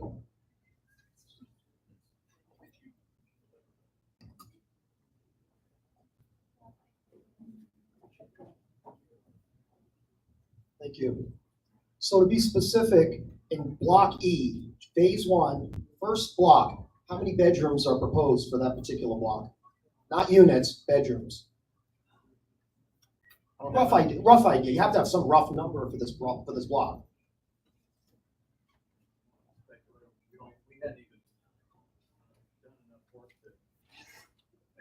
As Will said, we're at the number of unit stage. But to answer your question, there will be what the mix is between 1 and 2 bedrooms. I couldn't guess at this point. Many will be 2 bedrooms. Some will be 1 bedroom, or some might be 3. But on the average, it'll be somewhere between 1 and 2 on average. Right, so estimated total number of bedrooms, 1, 2, 3 in the mix. Just a rough idea. Are we talking 400? We're talking 600, 800? It has to, some rough idea here. Because without that, there's no idea, like, why do we know that there needs to be 5 stories versus being 4 stories if there's not an idea of what the estimated number of residential bedrooms are? That would determine the height of the building. Not to dodge your question, but we are about to get into that. That's why it's important to know what the sensitivities are in the community. Right now, we are working our way from the ground level and below up. We're seeing how many car spaces we can get. We've engaged with the structural engineer and with a deck engineer so that we can get specific about how many car spaces we can actually create. And as we work our way up, that's gonna inform the amount of units that we can get and the bedroom mix. So we're almost there, but we're at the beginning stage of that. The reason I was real strong on that is because we started off with a, strong push for why a 5-story building is necessary, but it may not be necessary. You see, it's really the driver is how many units are actually gonna go in, right? Right. So the other question ties in with parking then. So the underground parking of 1.7 is for the people who live there. So the mixed use concept is to drive people that are not from the area there to use the commercial and the service businesses there as well. So what is the plan for that parking that's not going to relate to the underground parking? There are 2 levels of parking. There's a level below, which is for the residents, but there's a level which is at the street level, which is for the public. And there's also street parking, on-street parking, and that's for public use. So there'll be a whole level of public use parking on the block. This is basically a surface parking lot above the subterranean part. My question concerns public services such as police and fire protection. Listening to your analysis of the different financing for the infrastructure improvements that are going to be necessary, I don't see a lot of taxes left to accommodate the needs of the new residents in this area, in this development, for police and fire services. This was also an issue when the HANA development from your firm, I believe you were involved in that, occurred. And the taxpayers of Meridian Township who already live here end up having to have to pay more taxes. And I'm very concerned about those. I mean, I've worked on the master plans here for almost 30 years when I was still working. And the accommodation of future needs of these important public services that everyone depends on is what I don't see being spoken of as yet. So that's something that I know that people of this community are going to be very concerned with. And in all those 30 years, one trend that is very obvious is that our population, the demographics, are that of an aging population. We that live here are not necessarily going to be the folks that move into these wonderful new buildings. And so many of us already retired, and we don't want to have our taxes go up. So please address that issue. I will tackle that one. First off, this development and the way we're projecting our costs and how we're going to pay for this will not increase taxes. We are leveraging the tax base that is going to be generated by this development specifically. There will also be other developments that will occur surrounding this property, hopefully, once you see the kind of momentum, the development momentum that will occur throughout this downtown. So in the modeling that I had mentioned earlier, we were talking about these various scenarios that we're modeling. We are very sensitive to the added costs that this may have on services that this development will occur as well.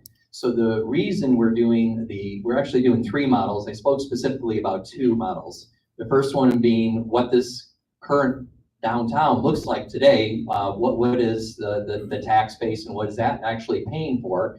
The second is, what is this development going to actually do for the township and what kind of services are going to be needed to support that development? But then the third model is then what is after this development occurs. We're hoping that the momentum will continue, if not by this developer, but by other property owners just improving their property across the street. There's additional density that has been mentioned in the other 2 blocks across from Okemos Road to the east, as well as the surrounding area, all the way up to Grand River possibly, that will spin off of this.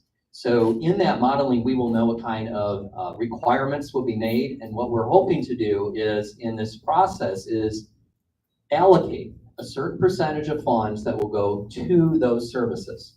So not just to pay for the construction of these infrastructure improvements or the environmental work that's needed, but to go above and beyond in order to sustain this development and sustain this community. We do not want to have this fall into poor maintenance We want to have a very livable, very vibrant, very beautiful place that is going to be here to stay and that everybody can be proud of. So we're looking at all those costs. We're going to be allocating funds and allocating a portion of the revenue to supporting those continued services in this downtown. So those reports are coming, and you're going to have plenty of opportunity through the DDA process, going through the township process as we work through that, where we'll be presenting these scenarios and these studies, not unlike the traffic studies or some of these planning studies, and looking at these modeling, we're doing this other type of modeling as well. So there's a lot of work going on right now behind the scenes. We don't have a lot of paper produced yet to share with you because it's all in process.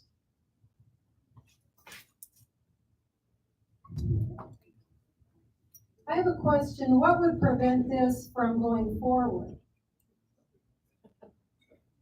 Well, yeah, I'm hearing a lot of, really good information, and a lot of people are encouraging, but on the other hand, I'm hearing some things so early in the process, the naysayers, and I'm feeling as though if we don't get some support on this, I think we need to hear what will prevent it, because I guess, isn't that why we're here?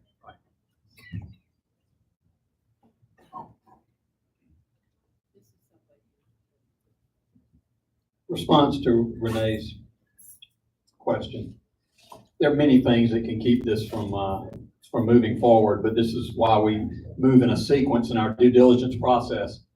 Obviously, the public-private financing piece is mandatory. We've got to have that. We've got to have the DDA component in place. We've got to be able to utilize the existing state brownfield laws as well as play off this TIFA district. So I would say at this point, the things that could be most detrimental to the project would be, for some reason, that structure that we're proposing, which is a structure that's used in many communities, if that for some reason does not work here in Meridian Township, don't have any indication that that's going to be the case, but that's at this point a big piece of it. The other thing is just general economic conditions. Anytime you move into a project that's 10 years in duration, you are asking for some type of a curve during that time where we're gonna have another slowdown. And so we need to be, and the reason for our phasing strategy is to give us little manageable bites that we can deliver one block at a time.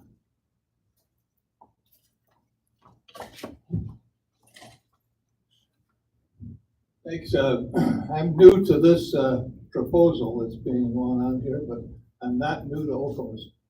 My great-great-grandfather settled here in 1850. So figure out how many of that years. My name is John Grettenberger.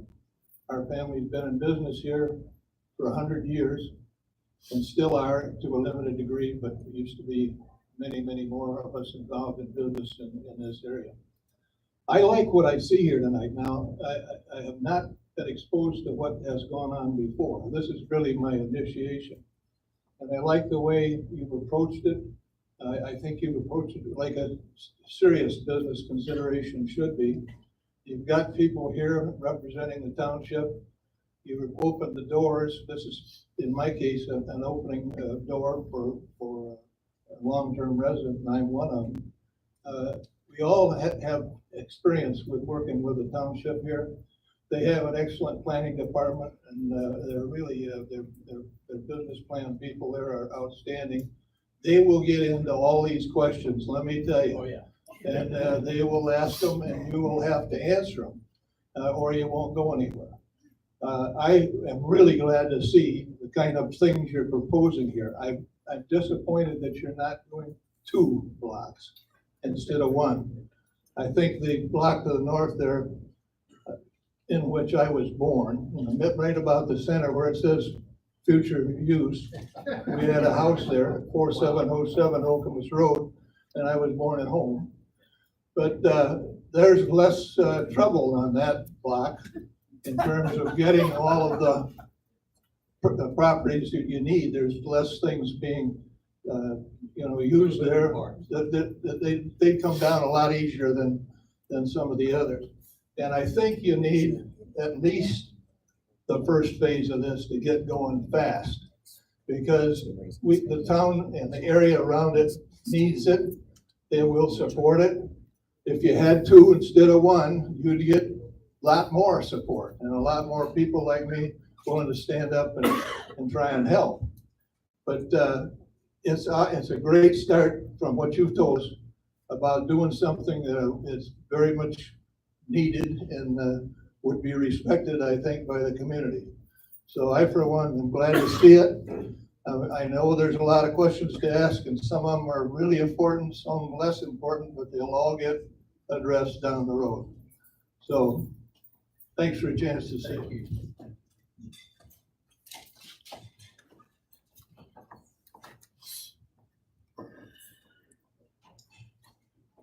Thank you. I have a question to raise, some history to give. About 20 years ago, there was a progressive move to put a boulevard on the southern entrance to our township, Okemos Road, off of exit 110, coming up, taking that broad 5-lane thing there and to convert that to a boulevard. That concept never came through. So I ask, why do we need a boulevard on Hamilton, which is narrower than Okemos Road, and what is the positive functionality of that? And I'd also like to address a question to Mr. Bill Conklin. How does this work for snow removal and snow storage?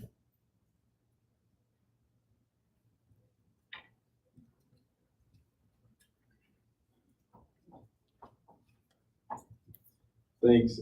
So as far as the boulevard configuration and the difference between Okemos Road and Hamilton Road is there's a capacity concern. So Okemos Road, as we mentioned a couple times, has about 40,000 cars per day. Hamilton Road has about 4. And it's asymmetrical, which means it comes from different directions in different intensities. So the major movement here is folks coming down Hamilton here and actually going south. There's very little through traffic going down Hamilton Road right now. So because of the heavy amount of traffic that comes westbound, south, and sometimes north, we had to align the lanes so that for the few people that do pass through the intersection, there was not any confusion or misalignment that would cause crashes. And so we could have done it just by striping it one way, but frankly, in terms of the type of development that we're trying to achieve, a boulevard accomplished the same thing that the striping would, but allowed us to plant more trees, to have a tree canopy that was more pedestrian in scale, and to calm the traffic down. When folks are going to be going through Hamilton Road and into this development, we want them to be going slow. Someone mentioned earlier about making sure it's bike and pedestrian friendly. The way to do that is to design a street section that slows traffic down and places some priority on the pedestrian and the cyclist while still allowing car traffic to go through. And so for that reason, the boulevard design accomplished that the best. And we did look at several designs. We probably looked at a half a dozen designs, and this one functioned the best. I have Mr. Conklin answer the other portion of the question, please.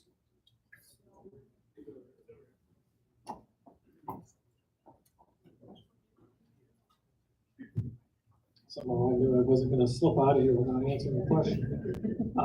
The snow storage, the snow removal would be pretty much standard operating procedure. We've talked with the developer that the on-street parking areas either would be done by a combination of the development and or the township. Like a lot of this, the details of that are to be worked out. We have a similar deal we're working on with the DBA and Delhi Township over on Cedar Street. So the snow removal would be done. The goal would be to regulate parking in a manner that there isn't cars marooned in the parking around Cedar Street. So the snow removal goal would be to regulate parking in a manner that there isn't cars marooned in the parking spots and snowed in by the snow that goes off of our plows. We would continue to plow the streets as we normally do, and some combination of partners in the project would take care of the snow removal on the sidewalks and in the parking.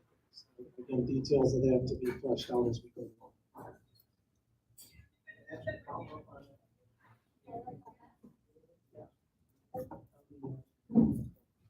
In 2009, the Meridian Township and DDA spent close to $50,000 in 3 years developing an integrated development plan for the downtown.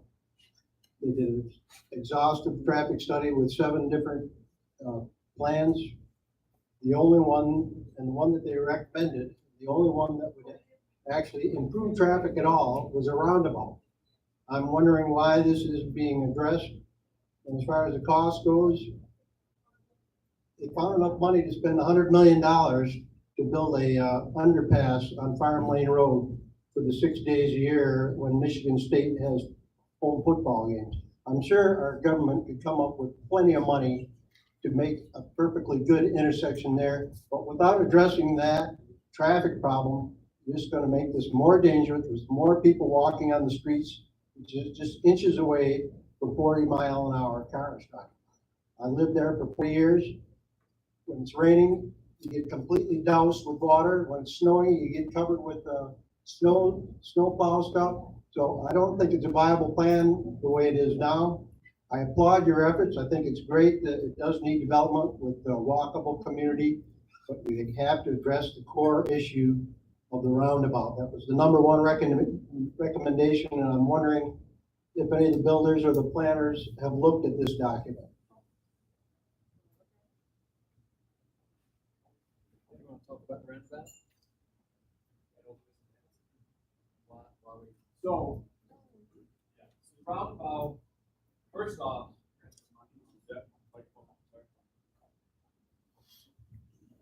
the short answer is yes, we've looked at all of those preliminary basis. The traffic study we did focused the fact that a roundabout would also take up to get enough capacity and enough scale would be into properties not currently suitable for development. That's a big roundabout. The traffic, as someone pointed out, is accurate. You got coming off the expressway and getting up to Marsh Road, the 2 left-hand turns. To bring all that capacity through a roundabout starts to fail in the roundabout design when you've got 2 lanes and multiple turns and multiple things going around. In the AM, this way, in the PM going the other way, and then provide this access to here. And so it's a property issue, it's a capacity issue. And again, looking at how to do this in our way, looked at signalization, optimization, really changing that.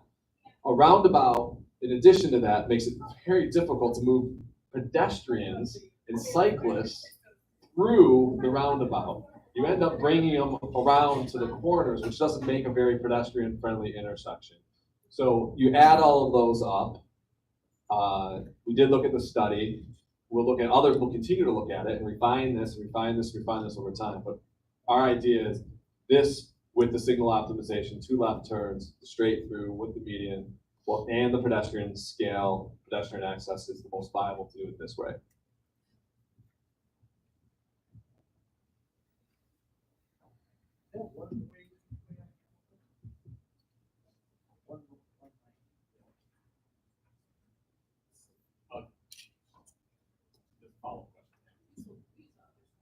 So, flip. Okay.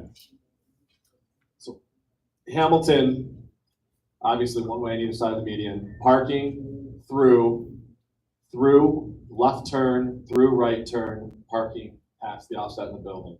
So up here it's 1, 2, 3 lanes. For the most part, it's 2 lanes with parking. So 4 total width on there for the parking. The bike lane would be on Okemos Road on the outside, so the pavement gets wider, so it provides opportunity for bicycle lanes here. As Will mentioned, we're working with the regional plan of how to tie into the trails on both ends to try to tie in from cycling to pedestrian inside of the development I'll still, from the planning perspective, what is the opportunity for amenities? What is the streetscape, amenities, and sidewalks along the building, and how does this all tie in? Haven't got into the details yet. Let's hold any more questions until we take this next question. Traffic is always a problem. We have to handle it. But there are two ways of looking at the traffic. Do we need the traffic to come through on Okemos Road? Or is there an alternate?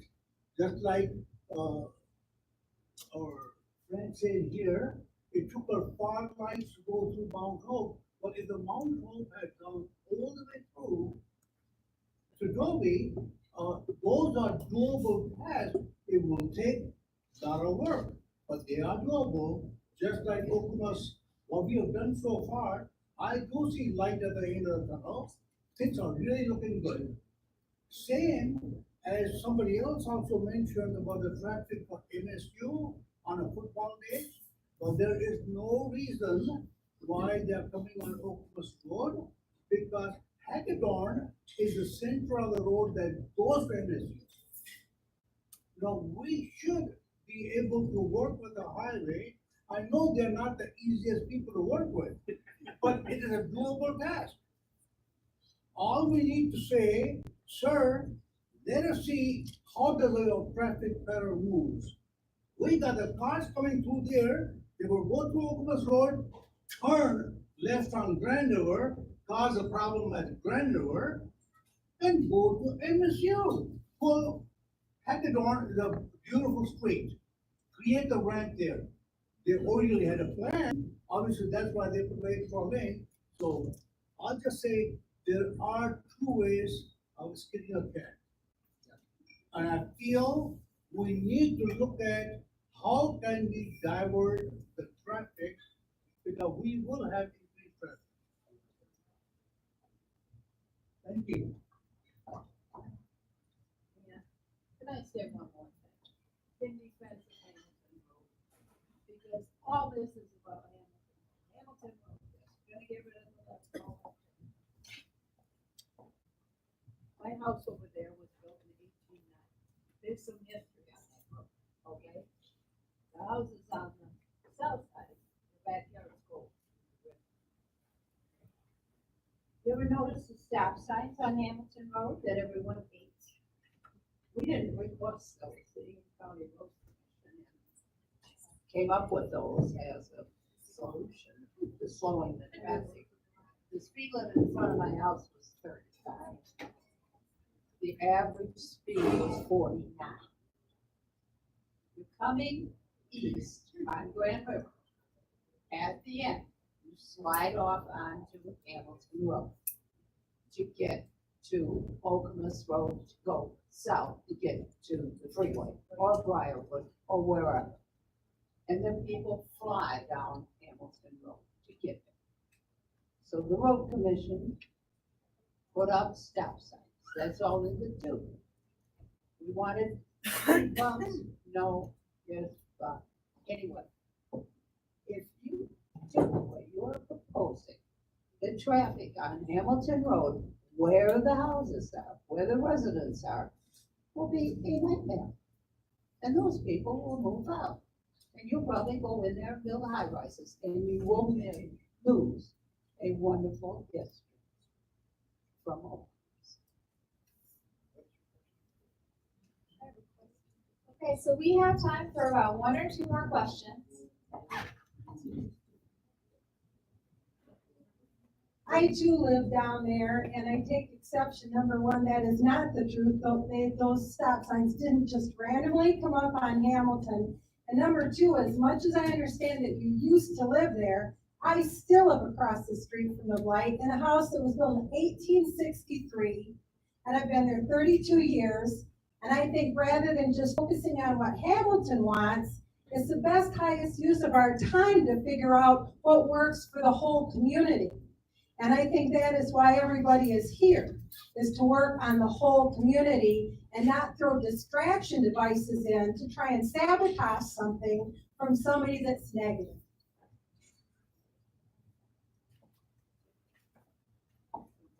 Okay, so I hear Here's some positive motivation, trying to move us forward. We have one more question. So I think it's great that we're trying to redevelop the downtown.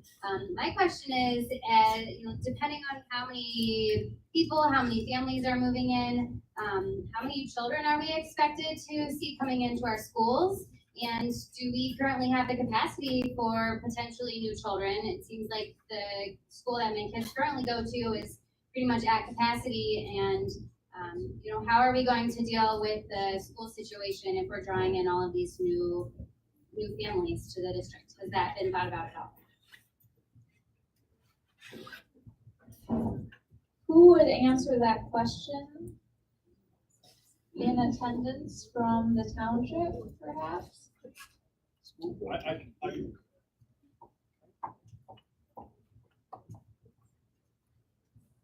I think it's a good question, and we'll be talking to the schools about that as the township.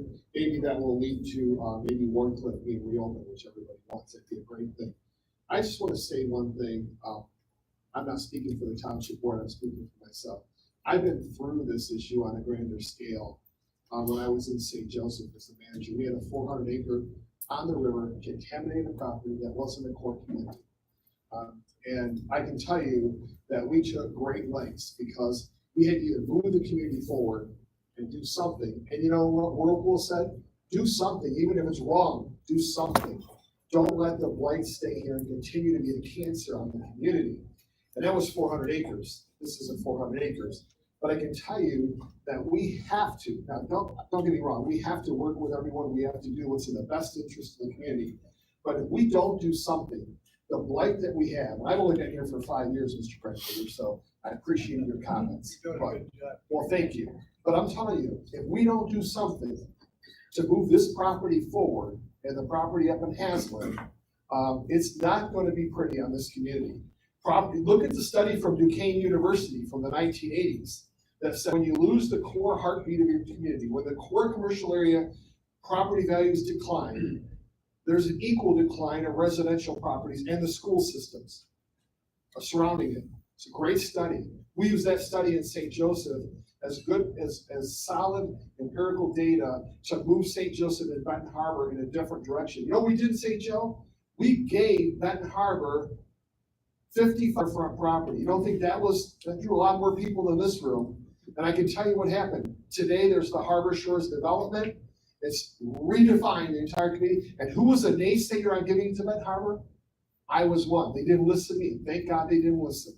But we have to do something in this community. Because I'll tell you what, if we allow this blight to continue in downtown, we have great residential properties. We have great schools. It's shame on us when we continue to drive by that and not do something. And I'll go back to what Whirlpool said. Do something, even if it's wrong. Do something. And we have to do something. Hopefully it's not wrong. Thank you. So we committed when we started this meeting to arriving, committed to building community, and leaving committed to building community. We said, yes. Are we still there? Yes.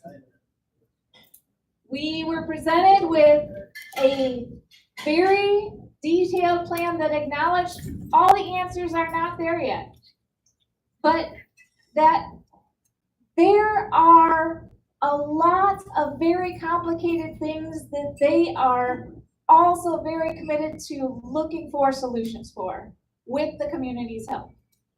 Just a quick question. Yes. What will be the plan going forward for communicating Yes. next steps and progress? And that is my next question. Yes. Yes. And we have a beginning. We have a beginning thanks to all of you. And it starts with making what you all have better. Starting to fix the blight. Cleaning up.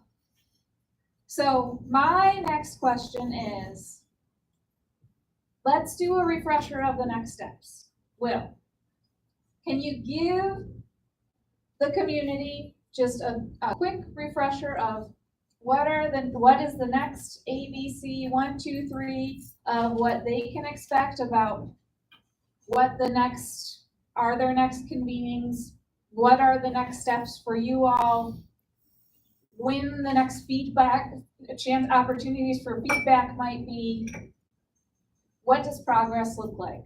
So that we all leave knowing what comes of this, knowing when the next chance to bring anything more back to you, and what this relationship is going to be like. Because this is gonna evolve. We just said, this is just the beginning, and it's gonna be a long process, but we're committed. We're committed, right?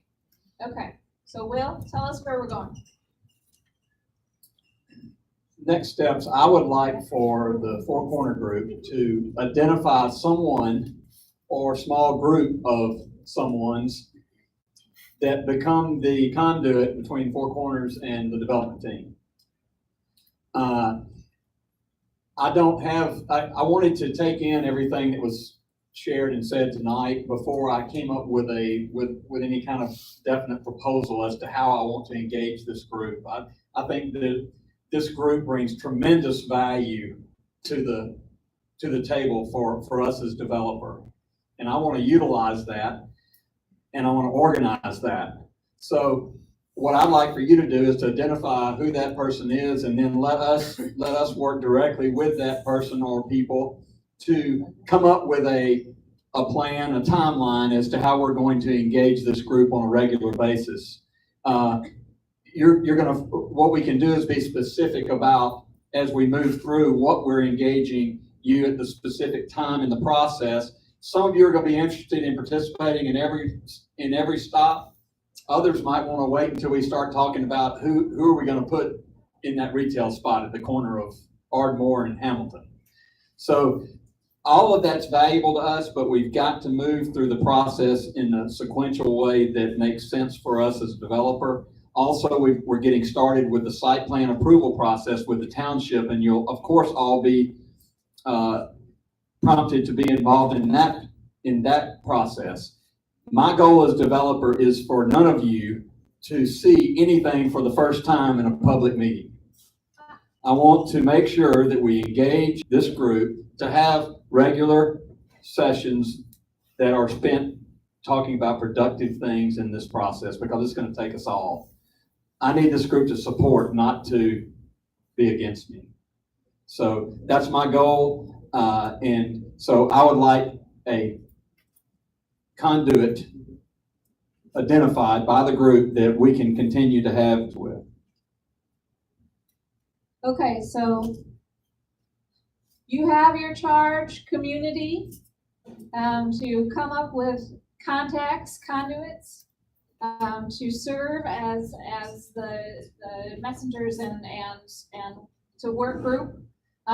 There are skills and talents within the community that can be utilized all along the way. And I think we heard in this meeting that after that first phase, there's going to be a phase as well where the developers are going to need to see that the community is utilizing that development, that investment, before they know that the next phase can even happen. So that there's a whole other way that the community can participate. So let's move on from here and see that vision really take flight. Meridian Township, do you have any closing statement? Any words? Do you have any words? I didn't get a chance to say, but I remember being dragged to township meetings as a child. Throughout the years in the different meetings, when I'd be spending the afternoon with Dad or something, he'd drag me in there and watch how it processed. I'm not even sure how long I've been on the DDA now, but I've watched the changes of leadership happen over the years. And as I was thanking Will and his team, a part of that team and the assembly of that is the township board as well. And from the work that they've all done to come together under Frank's leadership, the addition of Chris and the team that's been around for some time and the work that they've done, but certainly a thank you, because it certainly feels a hell of a lot easier be working towards business and growth in this community. And Frank, the words you said, even if it's wrong, do something. I mean, it is that time to get something moving. So thank you for that leadership and all the support to the township people as well on this.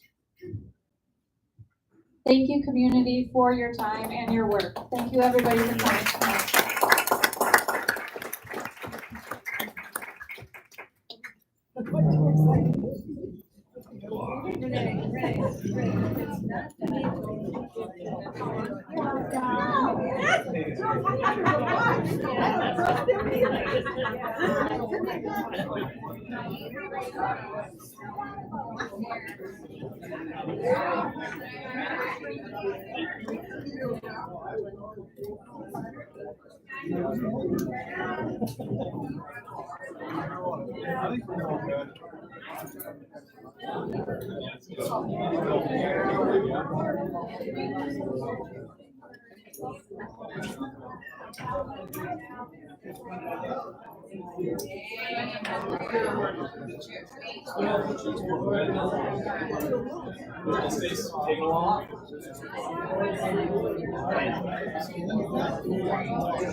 So I don't know.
That's how long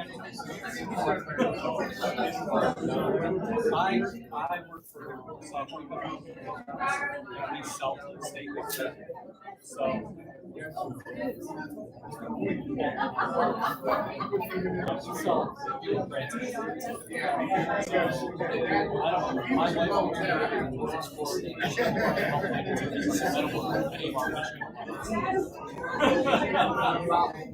Yes. So really?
Yeah, it's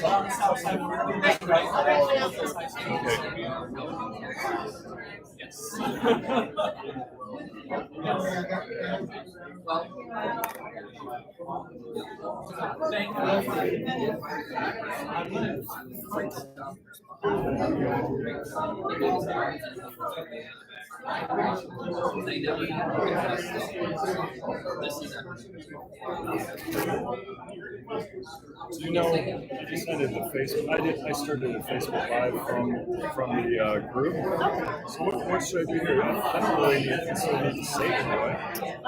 I don't. Share it? Yeah, if you wanted to share it, you could. No, I thought I was sharing it live while I was going.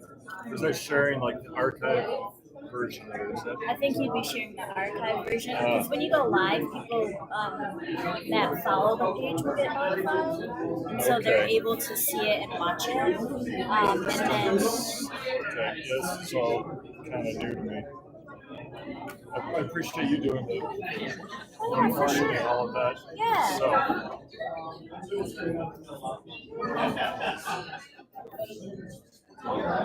so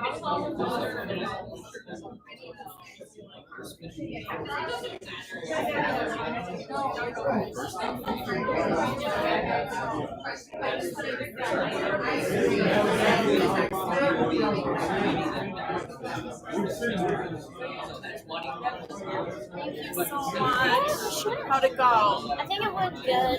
The broadcast, a couple times. Yeah, because they were Skyping in, and so I kept trying to ignore, and like eventually I just had to stop it and sign out of Skype, and then do the live broadcast. Skyping in terms of for tomorrow. Oh, yeah, okay. Testing. Yep, and so it's like, stop calling, I'm doing a live broadcast. That's why I was like on my phone, I was like, guys, stop calling, I'm doing a live broadcast. But I told Ben, I updated Brandy on everything so she would know like why I was going in and out. And I was like, it's probably just gonna be the best route to go ahead and turn it off. That's what I gotta do.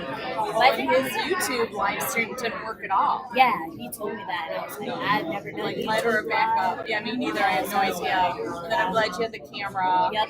And I motioned to Emily a couple of times. I was like, hey, give him the mic. Yeah. I'm like, Emily, give him the mic. And I don't think I was going to say hey. Yeah, I was trying to make eye contact.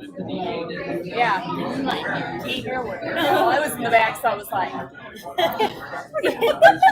much appreciated. To Facebook and be like, Emily, I was just trying to help you out. Don't I wasn't trying to do that. I just wanted to you to know that nobody can hear the questions. That was like great news. Yes. Already, Corey. Yeah. Well, with the sundress. Yeah. Yeah, she said, what did she say? Quote over. She said, But I like that she was great. She was like, we need to focus on not try and throw distraction devices in towards something that's negative. Yeah. I couldn't help but nod, but I was like, don't nod, Siri. You can't agree. You're not right. And his like family was like one of the first families in the township to have him say he supported it. That's wanted 2 blocks instead of 1. And like he owns a lot. They lease that from Like that's huge. Yeah, with money. And he said, I heard secrets. I'm like, okay, financial. So I'm like, this month, like, I realize that means financial. Yeah. You need to like reel it on in. Yeah. Alrighty, well, I'm gonna get all this packed up and head back and drive off. So much. I'll see you tomorrow.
I almost like clapped.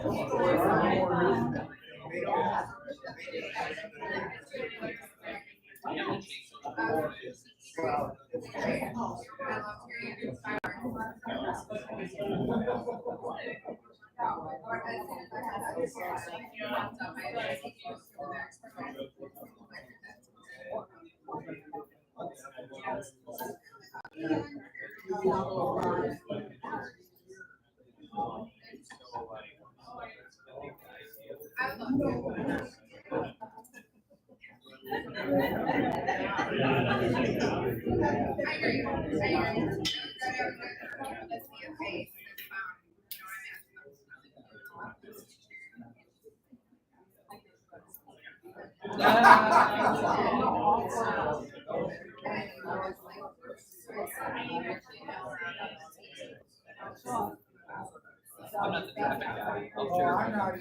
I'll share it with them.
Oh, yeah.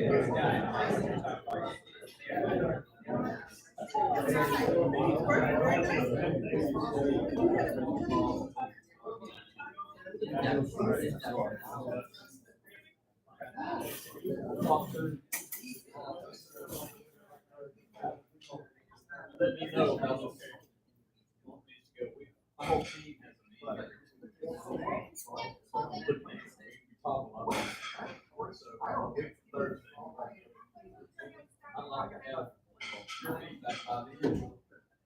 So that we can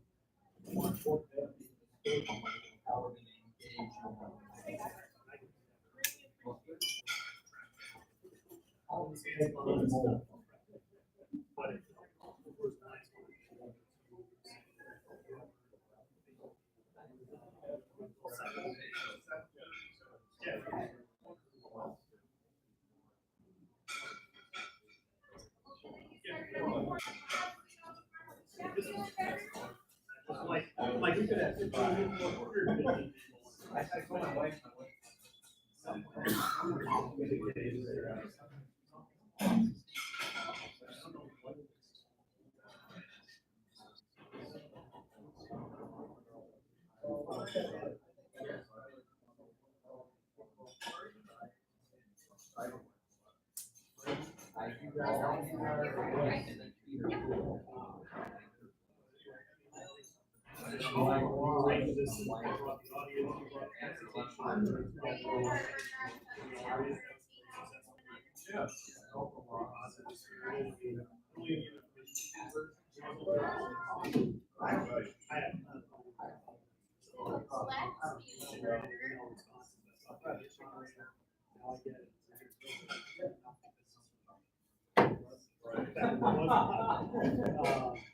But I think there's a role.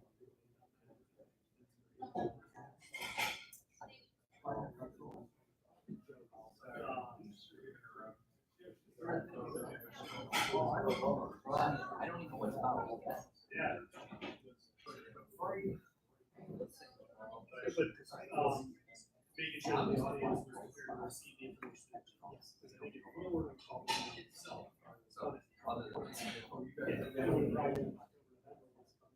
other than that, I'm like, so I'm because chat is, you know, restaurant,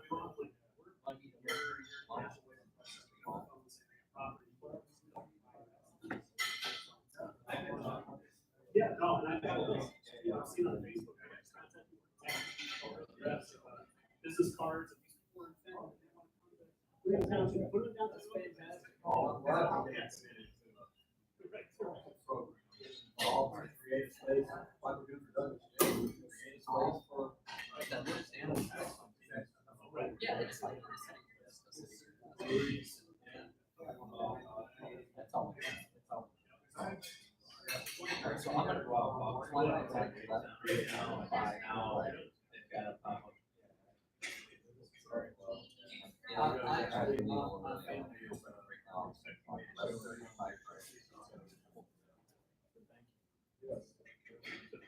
I got it.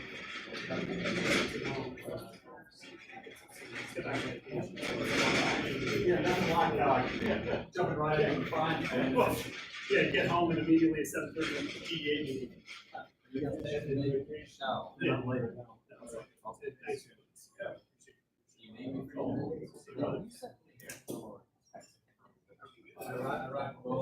I the ID tenants and all that, I mean, the ADC advertised.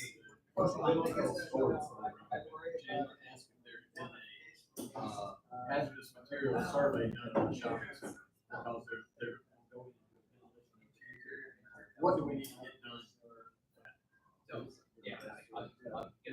We did a phase one years ago on the whole area, but. They're going to. So, I actually got TRC on the other but think this way, having something that's better than nothing, you know what I'm saying? Like, it's gonna create a drive space. Send me the address.